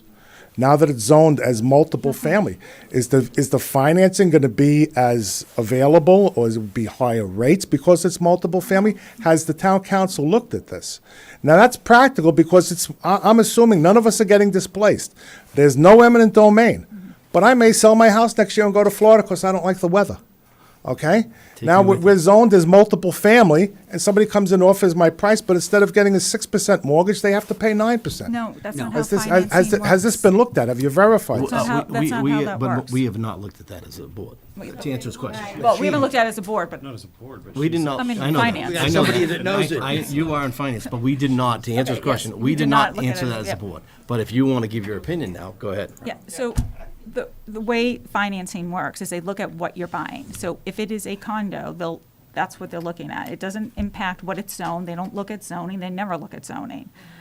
Do you know that for a fact? Because Yes. I know, Yes. for instance, in a condo in Somerville, the bank would not give the loan unless the building was 66% owner occupied. Because it was a multifamily building. Right. You're, But now we're multifamily zoned. right, but it's not a multifamily house. You have a condo. Okay, well, You have a- I think we'd like some Clarification. confirmation Yep. that it would not affect financing Okay. from financial I institutions. think your best bite may just talk to your financial person, your banker perhaps. They can give you a good professional opinion. enough to talk and find out, so that everybody else will be certain that you've got your ducks in a row? Either we already know the answer. We'll investigate a We'll little bit of it. investigate. Thank you very much. I just want to add, sure, do you- I would just like want to your add, last Anita one, Steve? Tonini is an expert in this. You can consider her an expert in this field. This is her work. Thank you. Yeah. Sir, state your name and you'll be the last one to speak tonight you. on the subject. My name is Joe McCarowitz. I moved here recently, and unfortunately, I moved in a month before I found out, after I bought the house, spent several $100,000, that mess over at Mass West is going up. All right. And I know Helen and Susan will verify how irritated and the psychological stress that occurred because you folks never told anybody about this in terms of buying houses or thing. You put us in financial binds. Saying that because you seem not to believe what the other gentleman who just moved in said. It's true. And if you're buying a house for the figures that they are there, you look at everything that you can. The other thing that I would like to say to the board is that you got a tough job. But remember, you're here to defend the people in this room, not to defend the state. All right? That's your responsibility. All right? There's stress. And you guys, by and large, are young people. Try this at 70 or 80 or 85. Thank except you. I'm giving you a lot of credit. All right? But the fact of the matter is that you never evaluated this, did you? You never evaluated what the impact was on the people. No, listen to me. I listen to you, and you listen to me for a while now, all right? Good. You guys got all the answers, but you never talked with the people. You never understand what the people want, what they do, and what they have to do. You talk about numbers after numbers after numbers. I'm a scientist, and you can laugh all you want. I know how numbers work. You can skew them any way you wish.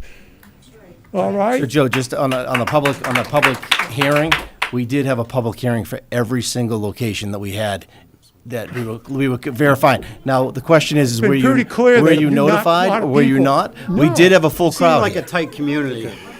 We did have full crowds at these, Maybe somebody including, forgot to send us the including message. Yeah, we'll one look or two into of them. that. We had them at the senior center because it was a full crowd. So we for the different You locations. have all the answers, but these are the No, people I'm that just saying- live there. I was just trying to answer Oh, your question. These are We the did have a people public. that live there. I understand. All right? Yes, Listen, we are listening. all right? I know that you guys are going to vote yes and go ahead with this, but you shouldn't, all right? You should sit down and think about what you're doing to these people. Talk to your town meeting reps. Thank you. Your PM rep, yeah. So this public hearing will be continued to March 13th. There'll be on the public website, I would assume, 7 o'clock again. We'll start right with this one. So I will take a motion to continue this to, public hearing. What's the next date? March 13th. Move I to don't know. continue to We'll- March 13th. I'll bring it up after. All in favor to move it, so one second, all in favor to push this to March 13th? Second, aye. Aye. Okay, so we'll work on a new location. We'll look on, yeah. Thank you all. Thank you for your night. Coming out. We'll take a 5-minute break.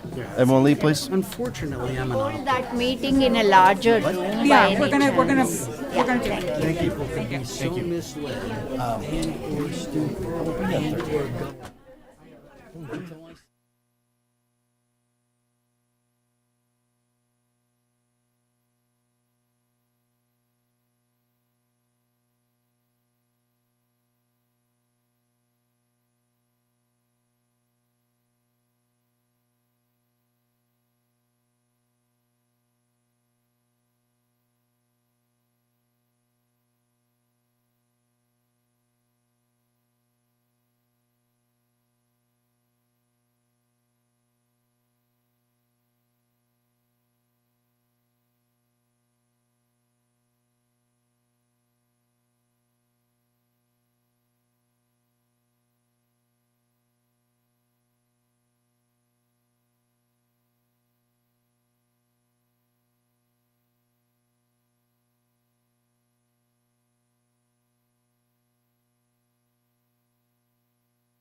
All right, thank you. Thank you for saying that. All right, now, our 5-minute break turned into 12, so sorry about that. All right, here we go. We got everybody back here? Yeah, we good. All right. So I'm just looking for a motion to continue the planning board site plan and special permit rules and regulations open hearing. So moved. And I suggest In second, for the next one, I'll second that. you have a discussion? no discussion on it. All in favor of continuing to the next planning board meeting for the site plan and special permit rules? All in Aye. favor? Aye. Opposed? None. Thank you. Okay, so 10 Hildreth Street has a request for continuation. Can I get a motion to continue? I move we continue the Hildreth Street, and is there a date that they want to continue to? March 13th? March 13th? I'll second that. All in favor to Aye. continue to the Aye. 13th? And Aye. Evan, can we have Paul Haverty at that one too? For the MBTA? No, for Hildreth. Okay, yep. Oh, I think we may need him for several of these. And tell him to prepare a really good succinct description of. Can members send eminent me, domain. Eminent domain. Yeah. can you guys send me the topics? Yes. Yep. Yeah, so we'll send you the topics based off of some of the comments tonight for him to follow up on. And then, Evan, can What you... about for Hildreth as well? For Hildreth as well. Yep. Okay. I don't want to jump right quick. I just wanted one quick question on, back to the MBTA. Yep. Can you just, for the board, give us a record of all the public hearings that we had with those neighborhoods mailings? How'd they got notified for those They were meetings? direct mail. And you have copies of all that, or? So I don't have evidence. I mean, they went out regular mail, but we definitely did the mailing. No, I did. Okay, so that's how it went out. So all within 300 feet of the area, is that what it is? All the neighborhoods, or? The subject properties themselves They all and got then notified. the abutters. Okay, great, thank you. And just one quick question, do those get sent to the individual condo owners or the association? They get sent to the Okay. individual condo owners. Okay. All right.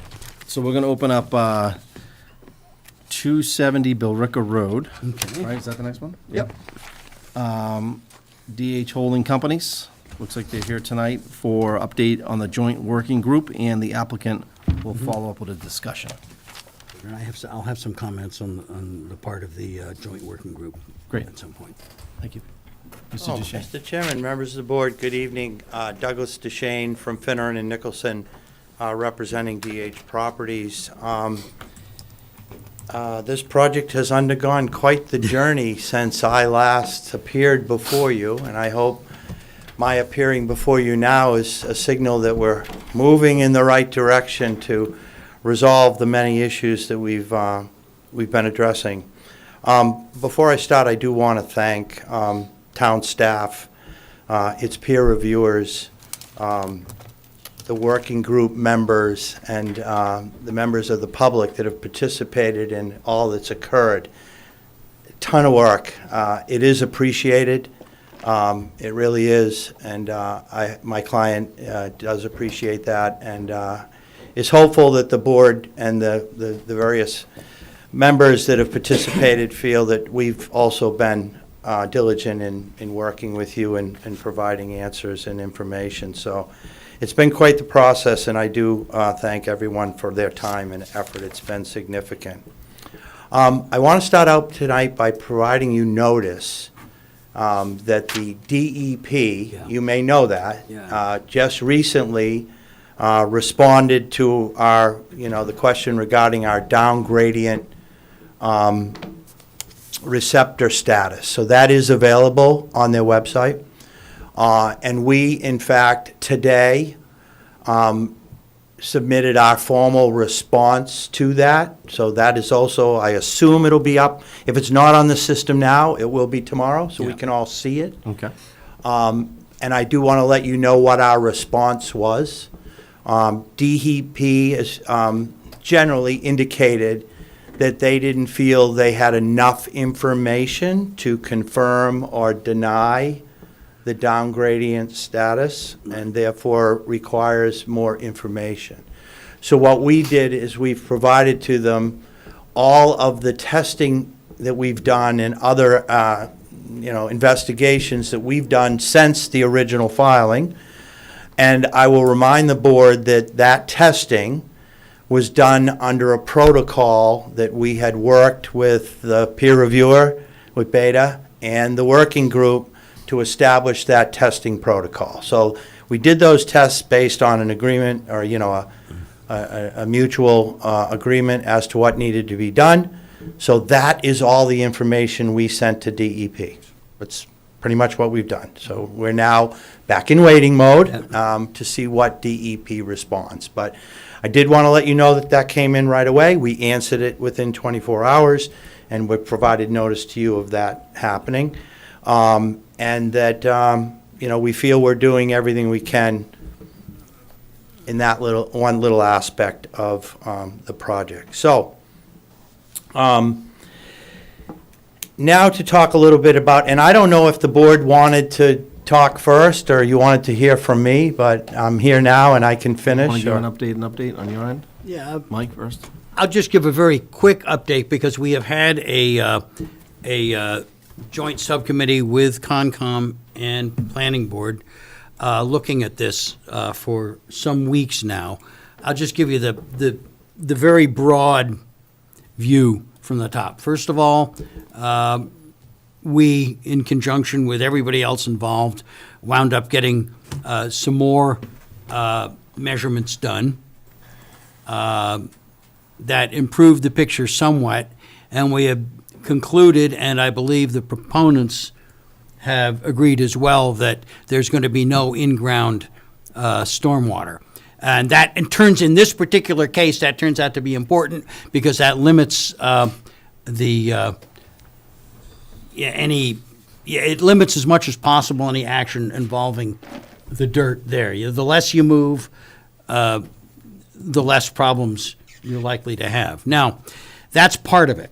That's what the subcommittee has been doing, and there will be more information available on that. But just as of today, we found out that the DEP's eyebrows have gone up a little bit more.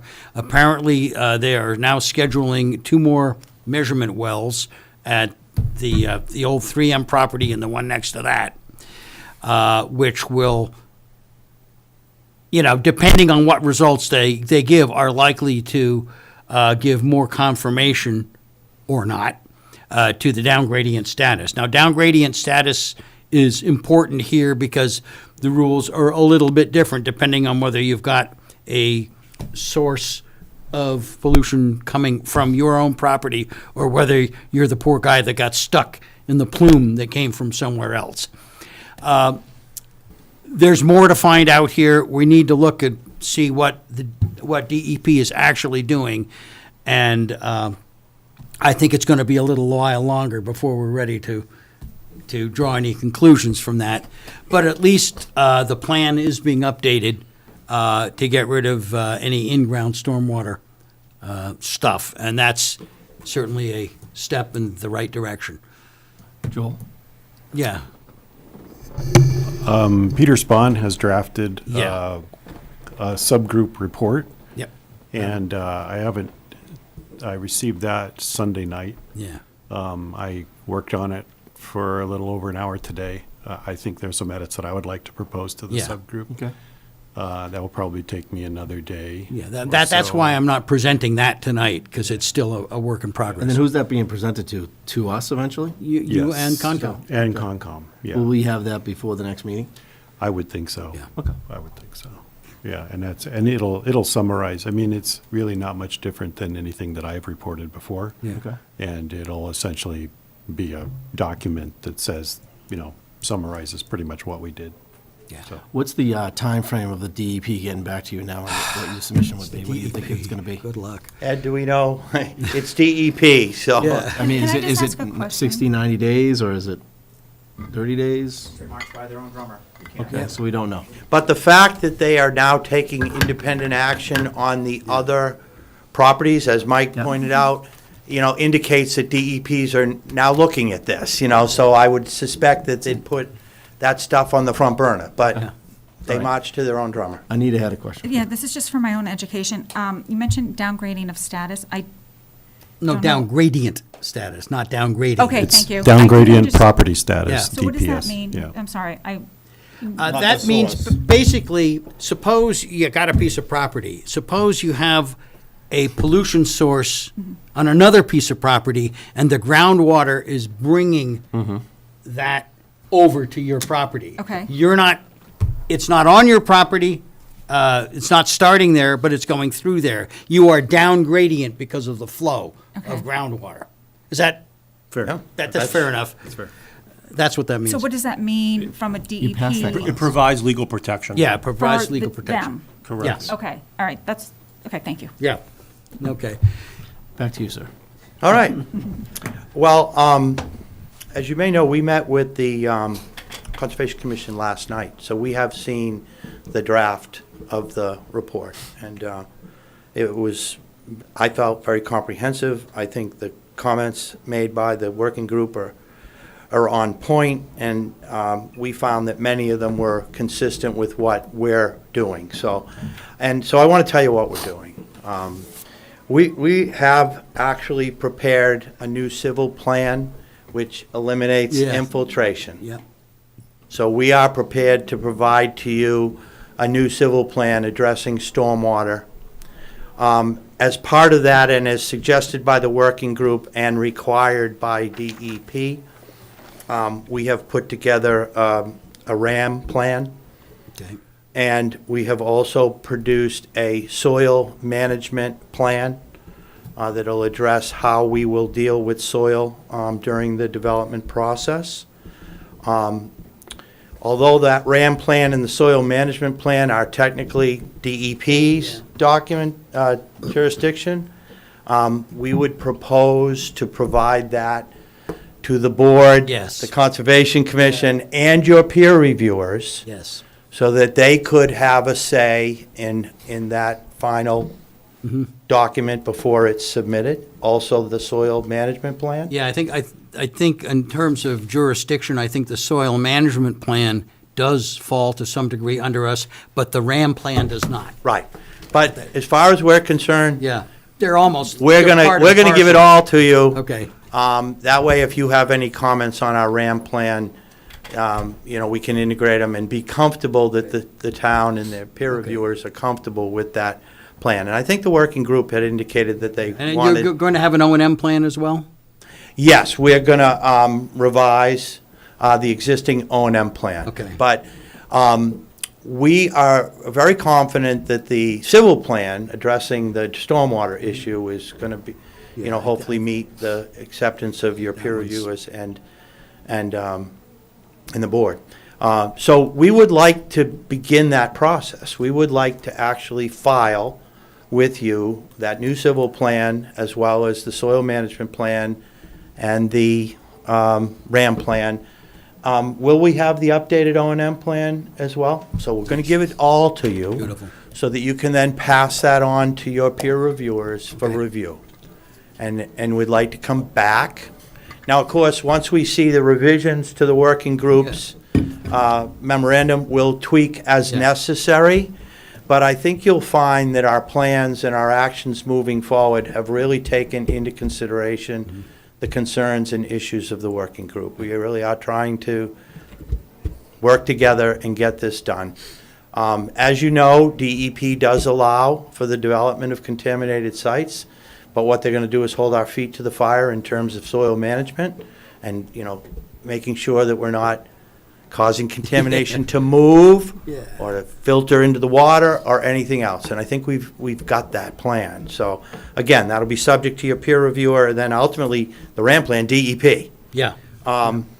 So I guess, that's really all I have to say is with your permission, we'd like to submit everything and get this ball rolling again. So the only question I have is, should we wait till your final document for them to, because you're going to make some modifications to I that. don't- They should see that before they I, send it yeah, out. I don't think so. I mean, the changes that I'm making are more minor edits, it's not a major change in content. Yep. Right. So my question would be for the board is if you submit them to Evan, Yep. do we have to review them as a board, or can we send them immediately to the peer reviewer? We can do both. We can send them immediately to the Yeah. peer reviewer. You know, I think that's I a would rather- procedural I would question think that the that's probably the applicant way to go. has Yeah, I'd rather that. If everyone's okay with I that. mean, we I typically, mean, you probably want to see. we typically get an initial presentation, Okay. and then we send it to the peer review. In this case, we're already familiar with the site to some degree, so, I mean, I think it's up to the board, but I think it could go either way. But typically what we do is we hear the presentation first, and then we submit. No, I know, but I think I think we all know what's going to happen, right? Right. So in order to save time, or to move things along. I think that's a Would, good if, I mean, I'm watching you, I mean, would you be comfortable with, you and Mike were really involved in this? Would you be Yeah, comfortable yeah, with that? I would be. I already submitted questions to the peer review that I did not expect to be answered in the subgroup. Yeah.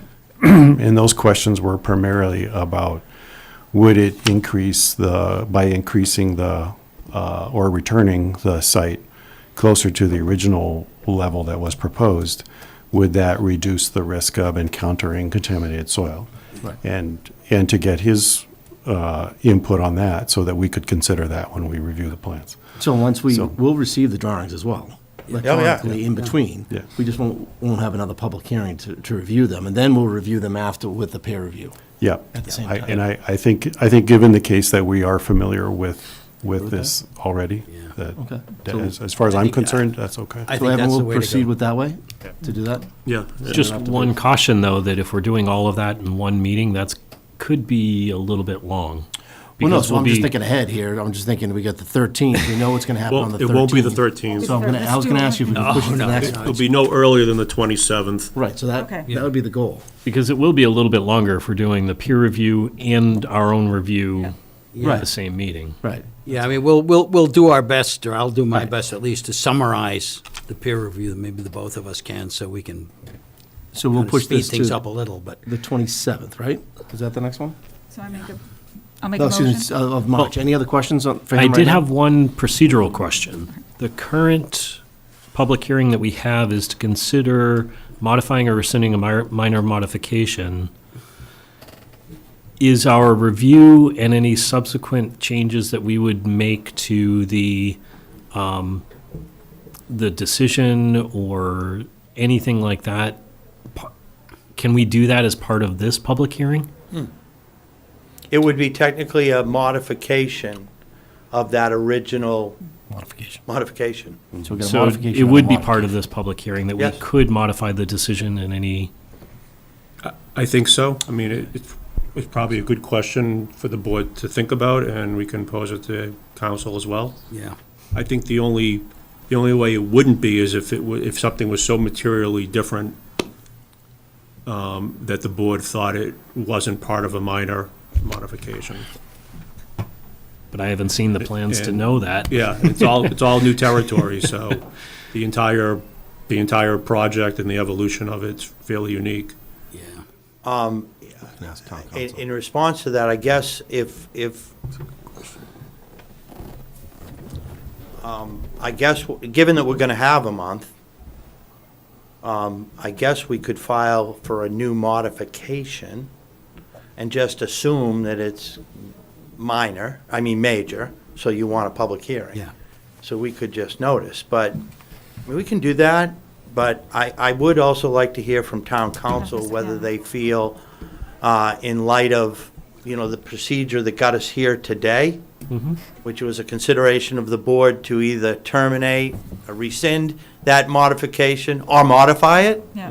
that really this is technically a modification, And in terms of whether or not it's major or minor, that would just dictate whether it's heard at a public hearing. And we are hearing it at a public hearing. Yeah, That, so what the we heck, give yeah. notice. I mean, to me, it would seem like a waste of time and money to do that. But again, we're going to do whatever town council tells us we need to do. And I would be fine keeping it in this public hearing Yeah. if we're able to modify the decision and any, Yeah, that was my understanding, if you Yeah. recall. That was, council discussed this with the board. and I think that's why we added the word modifying. Correct. Yeah. Okay. All right, I just wanted to We're clarify. still modifying. Modifying the modifying. Yes. And of course, once we get Mr. Luna's edits, it still gives us time, if we do need to make changes, it gives us time to make them and get them over to the peer reviewer, it's not major. I will tell you that in terms of the building, the location, the physical structure itself, we're not proposing any change. It's all drainage and stormwater. Basically removing the stormwater excavation. Yeah, I'll let Casey decide whether that's the, Yeah. I mean, it's a little over my head at this point. Any other questions from the board? So take a motion to continue 270 Billiger Road till March 27th. And with that, we're going to have the new drawings being sent to the board for our review. At the same time, we're going to send to Beta for their review up here. And just so you know, we're sending it to Conscom too. Yes. We want to get it out to everybody. Yes. All right, I make a motion to move this public hearing to March 27th. I will second. All in favor? Aye. Opposed? Well, Great. thank you Have a very good much night. for your time. Trying to move you along, get you out of here. All right, thank you. Next up is 93 Brick Hill Road, continuation of the public hearing to construct the 49,910 square foot industrial warehouse. Hi. Hi, good evening, Mr. Chair, members of the board. For the record, Christine Hung, attorney at Reamer and Bronstein, for the applicant D&D Homes. With me tonight, I have Kim Hazavardian, our traffic engineer from TEP LLC, and Brian Goudreau, our site civil engineer from Hancock Associates. At the last hearing, we discussed traffic. I feel like we discussed all of the mitigation for the traffic at the proposed site. Evan and I worked on some conditions that I believe have been reviewed by the board. In addition, at the last hearing, we walked through the site plan and answered questions. Since that time, Brian Goudreau has submitted updated plans for the board to review, and after, I'll have him come up and walk the board through those revisions. Evan did send me a draft decision, which I've reviewed. I've made a few comments, but overall they were fine. So hopefully tonight, we've answered all of your questions and hope to get a vote from the board tonight. With that, we can do whatever the board chooses. Brian can walk you through the revisions to the site plan. I can answer whatever additional questions you might have. So however the board would like to proceed. Yeah, I think if Brian can walk us through that, especially the snow locations. Yep. And talk through that. Thank you, Brian. Thank you. So for the record, Brian Goudreau with Hancock Associates. Based on our conversation last time, we took all the commentary into consideration and revised the plan, primarily focused around snow storage and the long-term O&M.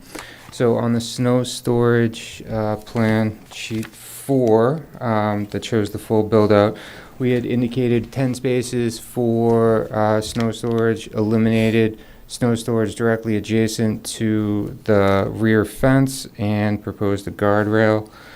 Additionally, towards the front of the site, we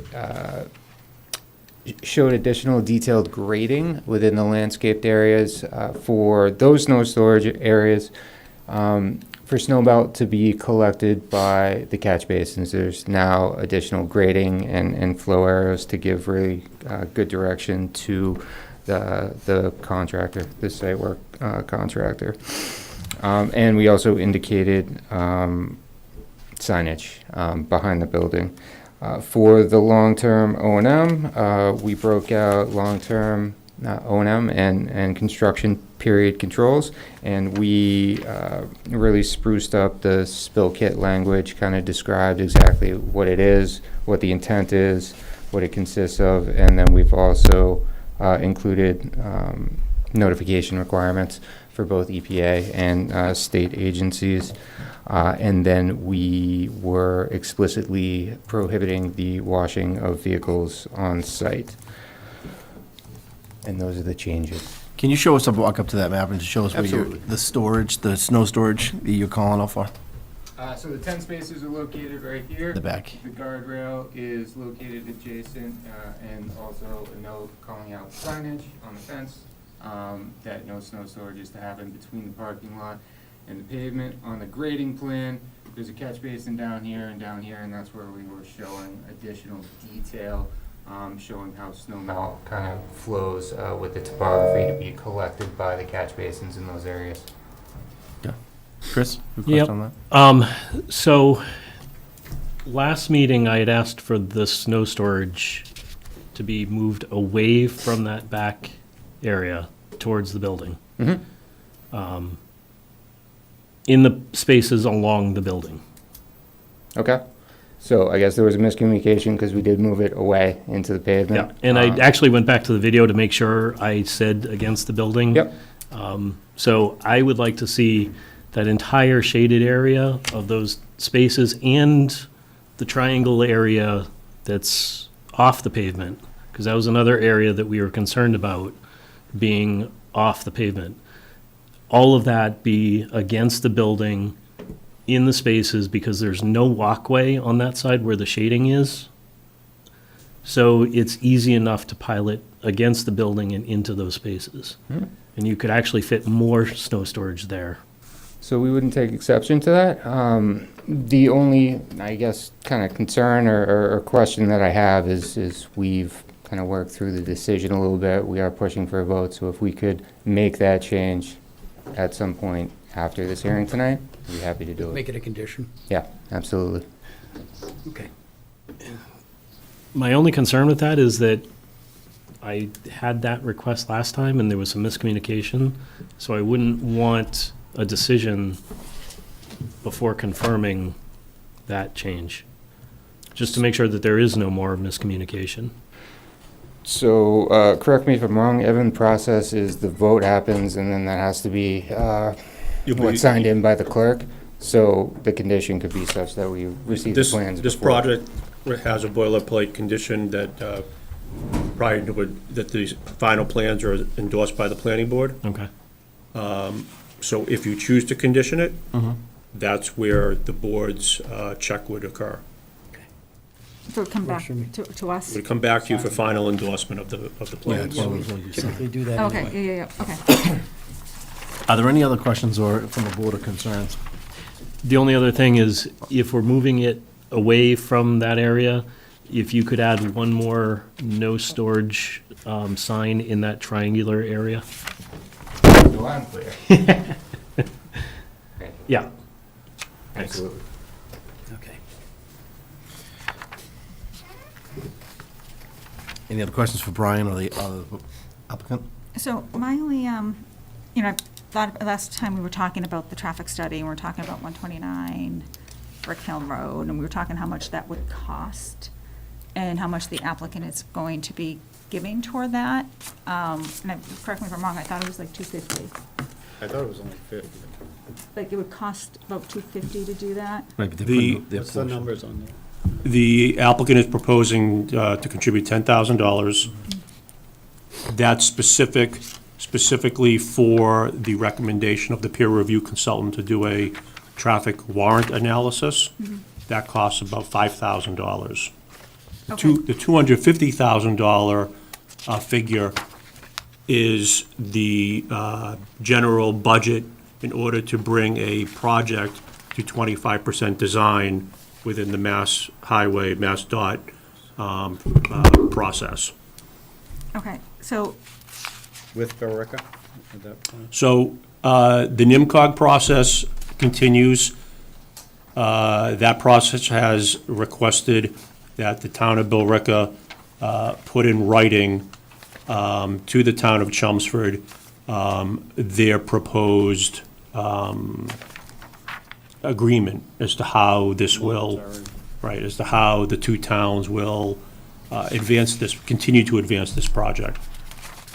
so it's my understanding, you're talking to UPS anyways, because you need to get a right-of-way to use this their road, correct? We do have it, there is already an access easement in place, so we do have the right to use UPS Okay. road So for accessing egress. Okay, so my concern is someone needs to pay for this study for that corner. You're a developer, you have deep pockets. I don't think, like, it's gonna be $250,000. I don't think the town, or us or Bill Ricka should be footing the bill for that. I like a bigger donation for that. And maybe you can work something out with UPS or, What value are you thinking? um, Because I think we determined at the last meeting that the issue that's there is not because of this development. The but this issue adds is to it. UPS. Right, but they're the So why are we ones that. penalized? I think it was 1%. Oh, because I Yeah. can't go back to UPS, No, I right? understand I didn't that. make that decision. I didn't expand, the parking lot, but I can, and, No, I agree. and you guys can talk to UPS and see if they'll help you with that. But right now, to me, that's a big deal. And I drive, as John does, on that road twice a day. I like a bigger donation or something more than $10,000. Yeah, I think 10,000 is less than, 5%. We derived that figure based upon the, our impact is 1%. It is an intersection in Billerica, so, and then there were meetings with NIMCOG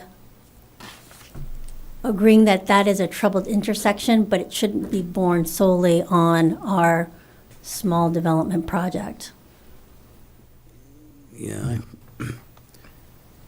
My personal view is that if it's 1% increase in the traffic over there, 1% of $250,000 is $2,500. We've gotten a commitment for 10,000, of which 5,000 had one use. That leaves remaining 5,000. That's twice what I would see as a reasonable amount. So I'd be willing to accept the 10,000 as stated. I realize it's going to cost somebody some money to do it. I think Bill Ricka should have done it years ago, but they didn't. So that would be my view. I would stick with the number that we've got. And we are also paying an additional like 10,000 for the Chelmsford portion of the traffic mitigation based upon the $100 per parking space. Do you have any comments on that? Just on the intersection? Yeah, I know. I'm not confident in the 1% number. But if we're basing it on the 1% traffic increase, then I think it's a fair number. Well, even if it was 2%, we're covered.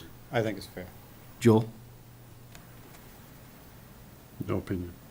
Okay. John? I think it's low. I think the problem we're going to have is Bill Ricka's going to come back with, like they always do, and say, all the tax revenue comes from Chelmsford, so why should we care about it? And we're going to be stuck in this problem that we have down there. Didn't they come up with a number they wanted us, Barica? Wasn't there a number of 50? I thought it was only 50. Did I read that wrong? I'm not sure what you're referring to. I thought they were negotiating a number. I saw an email. No. No, I mean, it's been brainstormed that it could be a legislative earmark.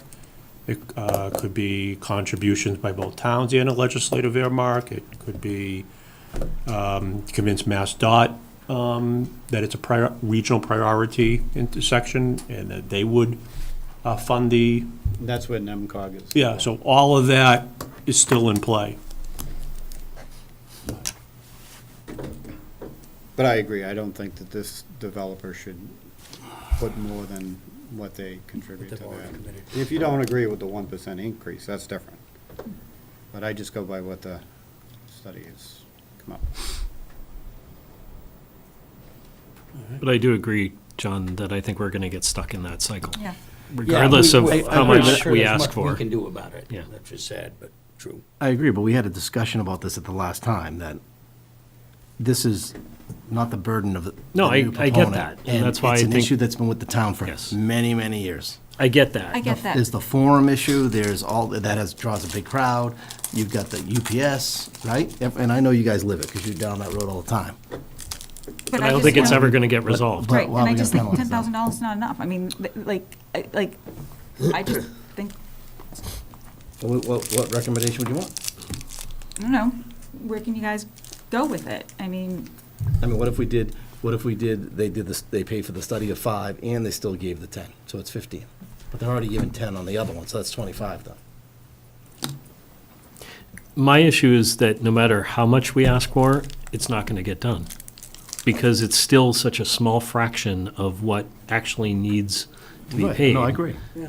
So, But I don't think it I'm- should be their problem. no, and that's why I said, unless they're paying for the whole thing, Yeah. which Which is they're not. completely unreasonable, Yeah. I don't think it's ever going to get done. So to me, but we're earmarking it, right? yeah, It would be We're earmarked. putting 10,000 aside I for think it this. It's needs to be such- a no little, I think matter- it needs to have a little bit more teeth, sorry. but Anita, no matter what number we ask for, it's going to be so insignificant compared to the rest of the number that we need that no one else is going to be able to foot the bill.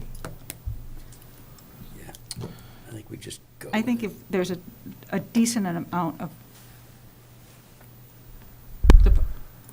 decent offer, then I think we can move it forward. I don't think 10,000 is going to move anything forward. But I leave it up to them if they want to increase it. But that's where I'm just telling you where I am. Okay. So before we go further on that, are there any other decisions on the facts? I do have to clarify one thing on the facts here. Is it a 48,910 or is it a 49,000 square foot building? 49. Because the decision has it as 48. I don't know if it's the numbers imposed. So what is it? 48,910, right? Is it 48,910? Yeah. Okay, so the decision's right. Did everyone have a chance to look at the facts and the decision findings Nope. so far? You have not? I was preparing an MBTA presentation. I gave it a So- skim. So with that being said, we may not be able to get to conclusion of a decision, but do we want to spend time on the special conditions while the applicant is here? Yeah, one of the conditions, I don't know if it's in here, and also in the O&M plan, I'm noticing it's not, the cement curbing on the outer perimeter, it would be good if there was a regular inspection of the integrity of that curbing, especially during winter season, just to make sure that the integrity remains and we don't get stormwater leaking. So which, the decision has that as special condition number 7. Okay, You submitted that. yeah. But I would like to see it also in the O&M plan. The inspection, the Yeah. annual inspection. Yep. And I also Go under code 21. don't know if I saw it on the plans itself, but it might be good to spell it out in the plans as a condition. What was that? The cement curbing. What around are the you perimeter. proposing for perimeter curbing? So it's Concrete. So we have a mix of product out there. We have vertical concrete and Cape Cod. Vertical concrete is adjacent to catch basin inlets. We're revising the plan anyways for the signage and the snow storage. I'm happy to mirror the condition note on the plan. Yep, that'd be great.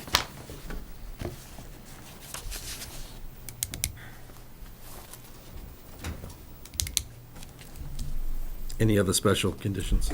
I just want to draw to the board's attention the phasing. Chris, do you want to Oh, yeah. present or walk through your proposal on the phasing? I believe that's number 12. 12.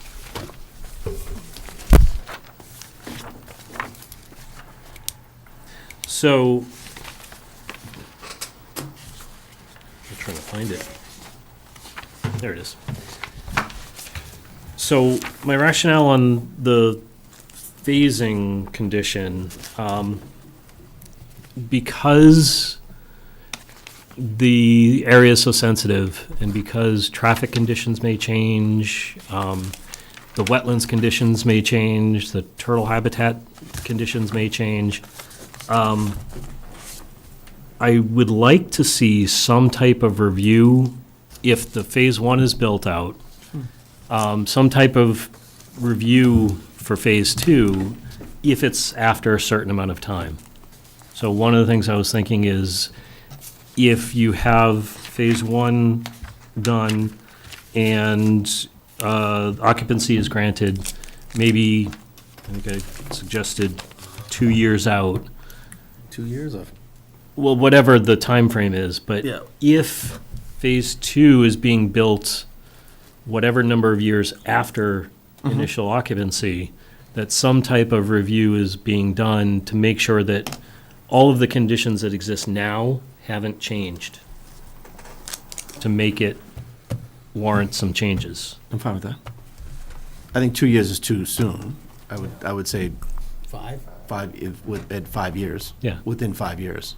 5 So years that of if the first property is occupancy. within, if it's built out within 5 years, they don't have to come back in front of us. Right. But if it's 5 years or over, then you come back in here for a review. We would agree with that. You okay with that? Yep. Everyone else on the board agree with that? Yeah, it sounds like a good idea to me. And that we would, that review would be limited to changed circumstances, really. It wouldn't be a, Yeah. Yeah. it would be sort of a, kind of a minor. Treated Yeah, as a that minor. seems fair. And it also allows, the 5 years allows if the tenant wants to expand, it's hard, they need to stabilize once they get a certificate of occupancy and how the operations work. So I think 5 years seems like a Okay. fair amount of time. Good. You mentioned that you did a review of the draft decision. Mm-hmm. Were there any other, One items? one comment that I did have was the store, I think it said no chemical storage above household cleaning amounts. That's hard for us to agree to because one, we don't know who the tenant is. It might be like a contractor that might have paints or something like that that is above the level of a household cleaning amount. We'll do everything that's compliant with local laws, regulations. If we have to go to the Board of Health to get whatever permits or approvals, we'll do that. That household cleaning amounts is just such a low bar that we'll just be compliant. Everything's regulated anyways, and so we can't agree to that well, condition. the other way to handle this is if the aquifer protection is the regulating provision, the aquifer protection district does specify quantities. Okay. So Yeah, and we'd if be you're looking willing to for, live if you're looking to that. tie it back to planning board. Well, the reason why I brought that up is because, and this is another concern I have, is that the Chelmsford Water District, I think, raised that in one of their last letters to us. And I haven't seen any, the last letter from them was that they still had reviews and concerns. They wanted the applicant to meet with them. Hey, did they? I don't know. And so my concern is that in The this. the context of their letter is usually they want to meet with the applicant because the district is required to issue a water connection permit. So generally speaking, the district doesn't need the planning board approval in order to grant the water connection. But that wasn't their concern.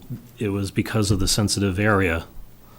And so one of the issues I have is that we still have not received Board of Health and Water District all clear letters for this property. He's looking to see if there's a letter. Not the new one, but the old one. They're on the agenda. No, it looks like, hold on.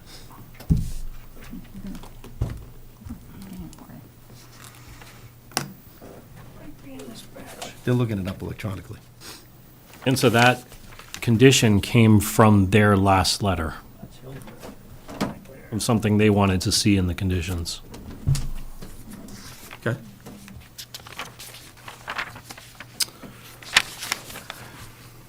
I think what the applicant's suggesting is that it's difficult to apply residential household quantities to a non-residential use. That's why I'm suggesting tie the condition directly back to the aquifer protection. Yeah, and we would be comfortable with that. That sounds good. Joel? The January 16th letter that they are saying that they have concerns with the proposed construction of a warehouse at the site. The Water District has been in contact with Hancock and GeoHydro. We are waiting for the following: one, groundwater protection study results performed by the GeoHydro. Yeah, and That's the letter. The Board of Health agenda from Monday's meeting, I think, there's an agenda item listed for results to be reviewed. Can you provide an update on that? Well, I know that the hydrogeo report was provided to the Board of Health, and I think that's as far as we have for an update. Okay. So you're going in front of the Board of Health? I think. Is that what it is next week? Or no? So that's news to me.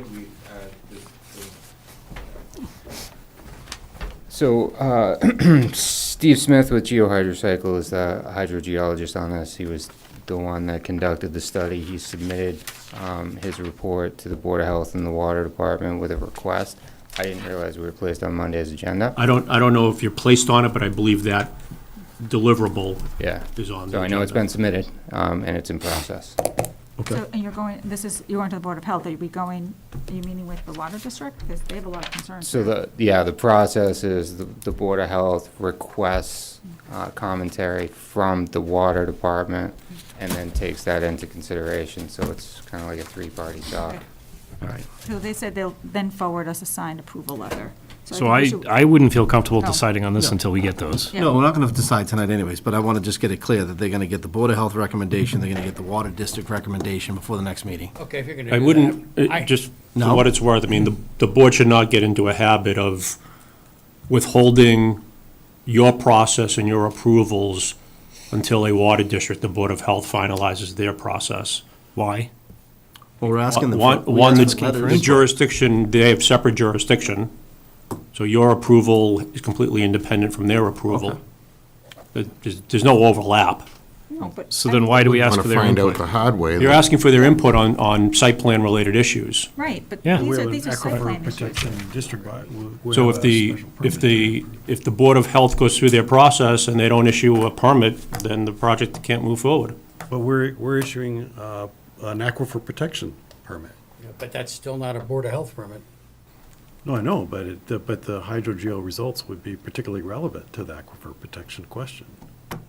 Yeah, but do we, Well, we don't know that because we have no idea what their methodology is, how it relates back to the Aquifer Protection District. so there's a whole bunch of We questions dealt with here this, about. we dealt with this initially when we had the coordinated meeting and, why wasn't 270? Why didn't they do a hydro study there? There's no coordination between the Board of Health process and the Planning Board and Concom process.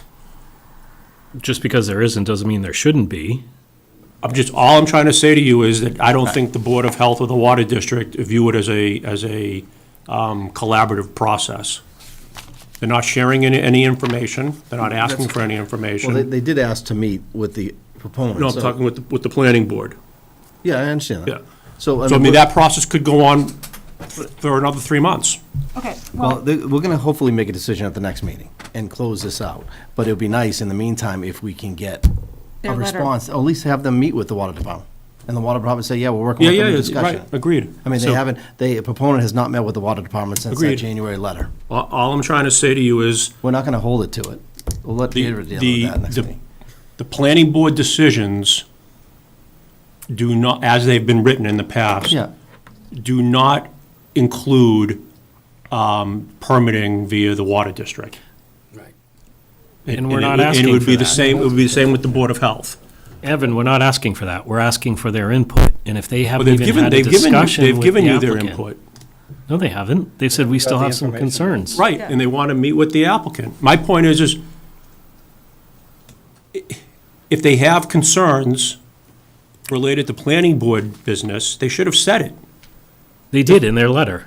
And so it's incumbent on us to then follow up with them and say, what are your concerns? Give us some update.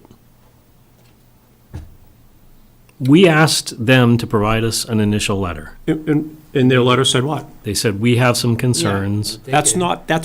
Chris, that's not a letter. I mean, the fact that the water district writes a letter like that doesn't provide any benefit to anybody. Right, because we want to know what the concerns are. Well, then they should articulate them, right? Well, They were waiting they on did. They're information. waiting on There was soil geohydro protection results. study They did results performed by articulate the it. geohydro And cycle. that's something of particular interest to us because we're approving an aquifer protection Yeah, thing. it So we says are right interested in there, their concern geohydro is results. Groundwater, but it yeah, does say it in the letter.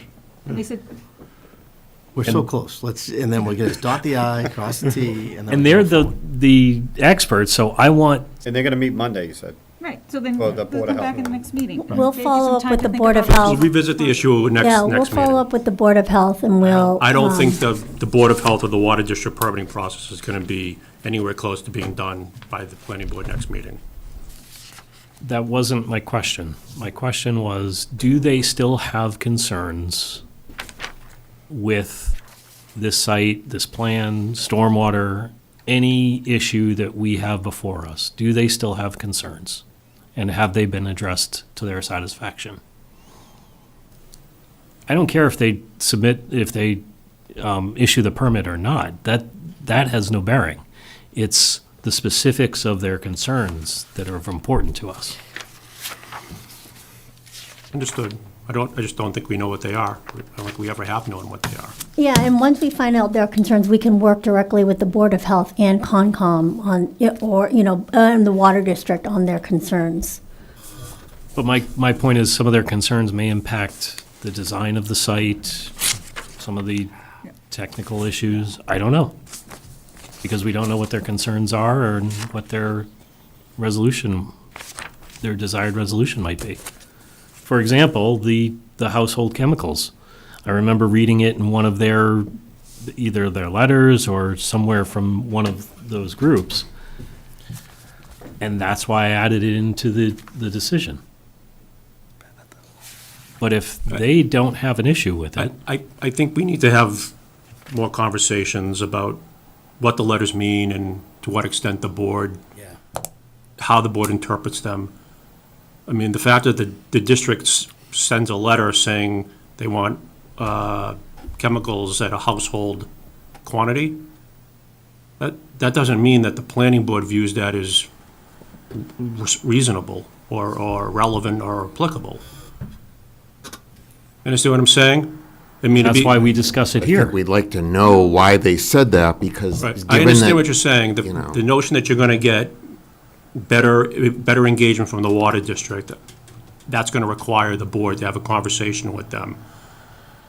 All I'm asking for is a follow-up letter of where they are now at. yeah. I understand what you're saying. I understand what you're There's saying. a lot of stuff in here about, like, the site, they had a lot of questions specifically about how the site was, the drainage, it was really close to the drinking water, water, drinking storm. water. It's in this letter. Snow removal. So, Right. like, And that presumably was all being addressed through the Board of Health process. Right. okay, I just want to know, are they comfortable with the site as is that resolves their concerns? Like, I think that's a Well, reasonable it doesn't question. hurt. I'll circle back with them, or the applicant will circle with Yeah, them. no, the applicant should meet with them. Yeah. Usually, Make it a point. we get all those answers before we make. But a we haven't decision. yet. We haven't. The Board of Health process has been going on for 3 months, 4 Well, months. That's beside the We've point. had no written updates from the Board of Health or the Water District. But usually when we sign off on something, everybody has been satisfied. All the boards, all the parties, right? Typically, fire department, This police. is the first project with a hydro study. That's right, so it's a little So bit it's a little different. different. Right. So, are there any other items in this decision that you want to discuss tonight, before I go back to another item? I think it's in pretty good shape, really. I mean, All right. some concerns here. One question I'm I not had. particularly concerned, but I realize some are. One question I had is whether you wanted to add, I think, no, where am I? I'm lost on the. 21. I think it was 21, yeah. Is that where The it makes, exterior storage? No, 21 is perpetual maintenance. It Yeah. specifically talks about landscaping, but maybe we want to put an E in here, the O and M as well. yeah, well, actually, what I'd like is to have whether here or at least attached to the decision is the long-term pollution prevention plan. Is that acceptable to the applicant to do that? Yeah, that should be fine. And then we're going to add the phasing, right, for 5 years? Right. that they come back to the planning board if phase two is not built within 5 years. Okay. Okay, so I'll make the revisions, I'll send it back out, we'll place it on the next agenda. Right. That's fine. So before we go, do on the intersection, going back, do you want to consider? or- I mean, in or the is that your- applicant's opinion, we feel like we've contributed Okay. So that's fine. more than So a then I'm fair going to take share. a poll here, so we can lock this down here on that portion only. How many in favor for the $10,000 for the intersection for this, at this time? Raise your I hand. think I'm fine with it. Okay. So there's John, and then opposed? Opposed? So it's 5 to 2 in favor of the 10. Yeah. So we'll lock that down. Okay. So you put that in the decision? I will keep The draft keep it decision? as is. Yes, keep it as is. And Evan, And just then one, next meeting, you're going to walk through every item. yeah, one last Sorry. item. In the maintenance, 21C, can we add the not granite, the cement curbing around the perimeter to that list of things to maintain? For the annual inspection. Yeah. Okay, thanks. So And when, then can you just rec it in there, make a note of the decision on that, what's part of that intersection, that there was a separate vote for that, 5 to Okay, 2, yep. 2 against? So it's just for record. Okay, so if, I just ask everybody, anyone else have any questions? Everybody good? Paul? So if we I'm can, good. if we can just review all the decision that's in here now, we'll get a revised one. So the next meeting, when we ask the question, if everyone's reviewed it, we can get a unanimous, hopefully. And we're all on the I won't same be here. page now, right? So, a motion to, which meeting we sending this to? 13th should work. Move 13th? to continue to the 13th. Second. All in favor to move to the 13th? Aye. Thank you. Can you put them at the beginning of the 13th? Yep, sure can. You'll have a big audience. You want to start, you want to start that meeting at 6:30? Yeah, we better. Okay, get a couple things We'll out do of the them way. at 6:30. Yep, Yeah. That's it. Is it gonna be here? Yeah. it's got to be here. Or just open that? Can we door? move it, can you move it to the senior center or something? You're gonna have a double, you're gonna have a bigger crowd. Senior Center. I'll make sure that that room is It's open. Yeah. Okay, Yeah. good. All right, so let's go through what's next there, sorry. I'm off the agenda right here, and then we can just circle back on a couple items. Where am I? Hold on. Oh, I feel like theater. We got a liaison. Yeah. Before we go to liaison, Yes, go ahead. for the MBTA community, there was a question that was brought up about values, house values with the zoning. Can we ask the assessor's office to look into that and provide us with their opinion? Certainly can. I think it'd be good to have just for, Information. information. They asked for it, They pretty asked much. for, I'd like Yeah. to get that information. Okay. So the question is whether simply being included in an overlay district increases or decreases Decreases the values. current property value. Current property value, impact. I mean, that's what their job is. We can ask the question. All Okay, right, I thank think you. you know the answer. I think we know the answer. Yeah. Any liaison updates? Chris? Yeah, the Conservation Commission met yesterday. The biggest news from Conservation is that Dave McLaughlin has stepped down Wow. from the board. So they do have an opening there. They got an update on the Route 3 spill. So they are looking at monitoring wells, significant monitoring wells across the area, upstream, downstream, in Billerica and Chelmsford. They haven't found any PFAS higher than the background in Chelmsford. And so they're continuing to monitor that as they continue the cleanup.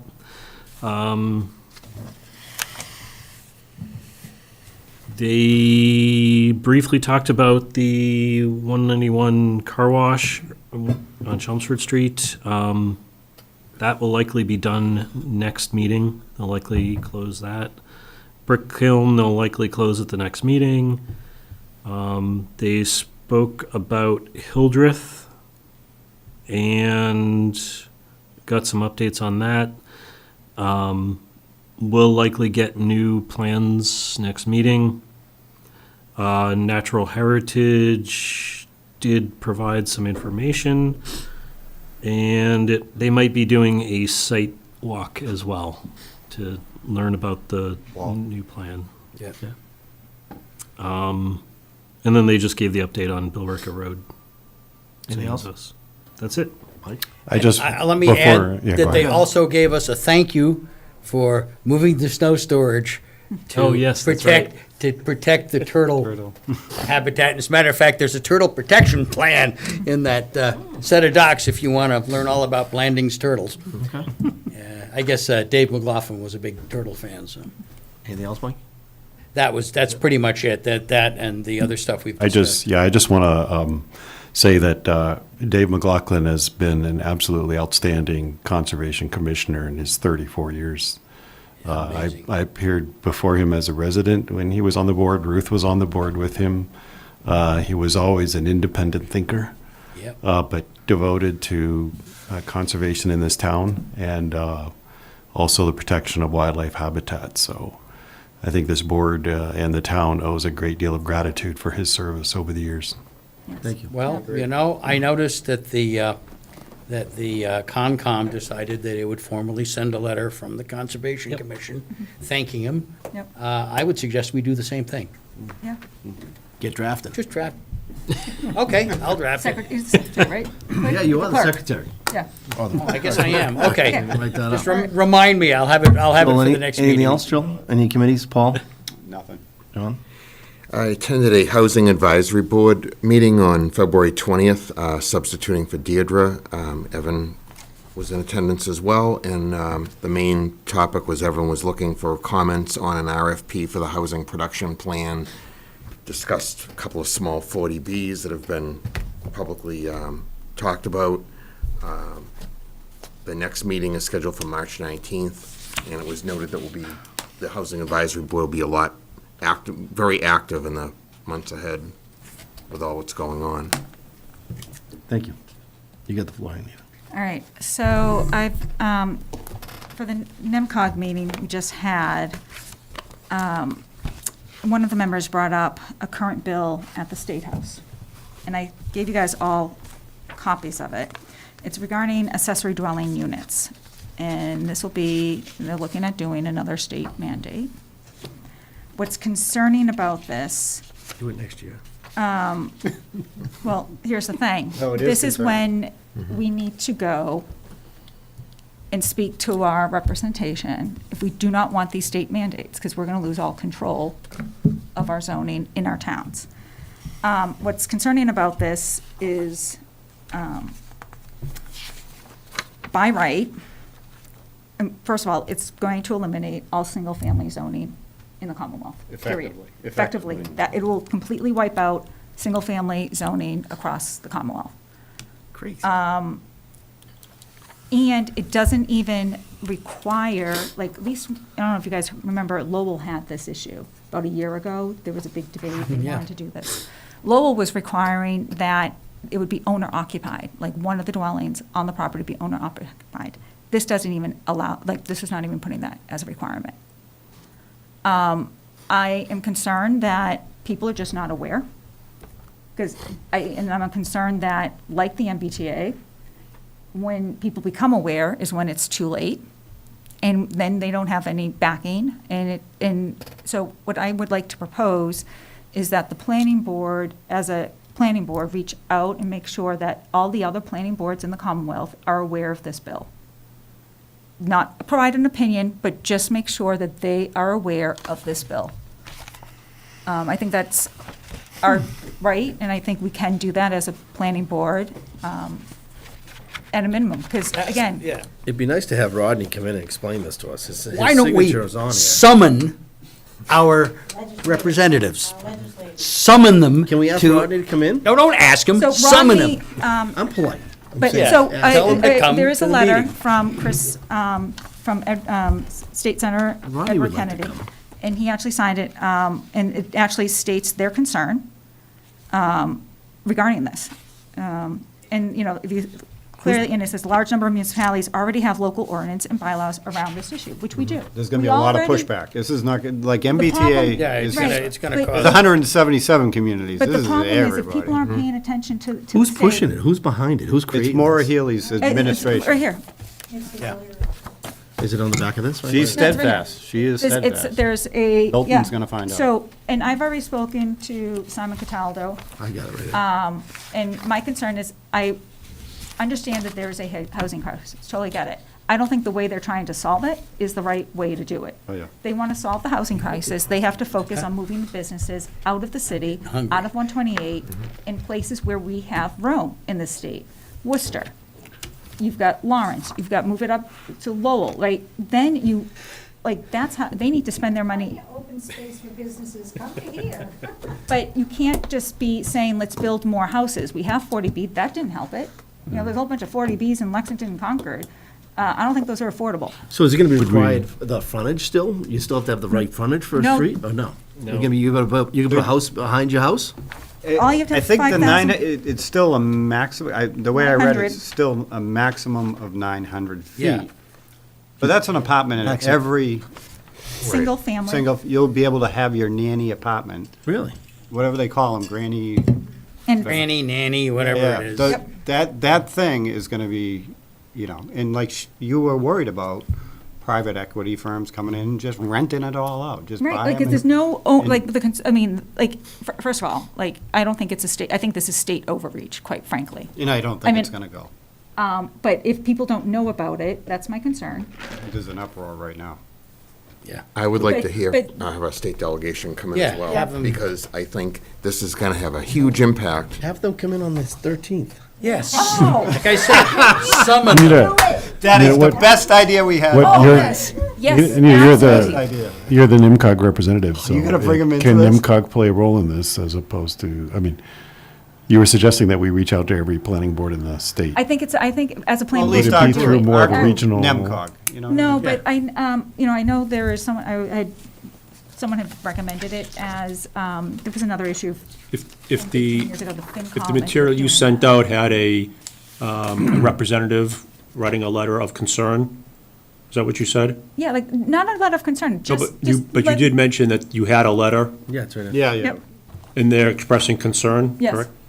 I would suggest you bring them in. NIMCOG's letter did not specifically express any concerns, Just, you have a copy of this? and they're right? not necessarily Yeah, going right here. Take to a side. serve in that capacity. Yeah, they're not gonna take a side, I get that. Okay, that makes sense.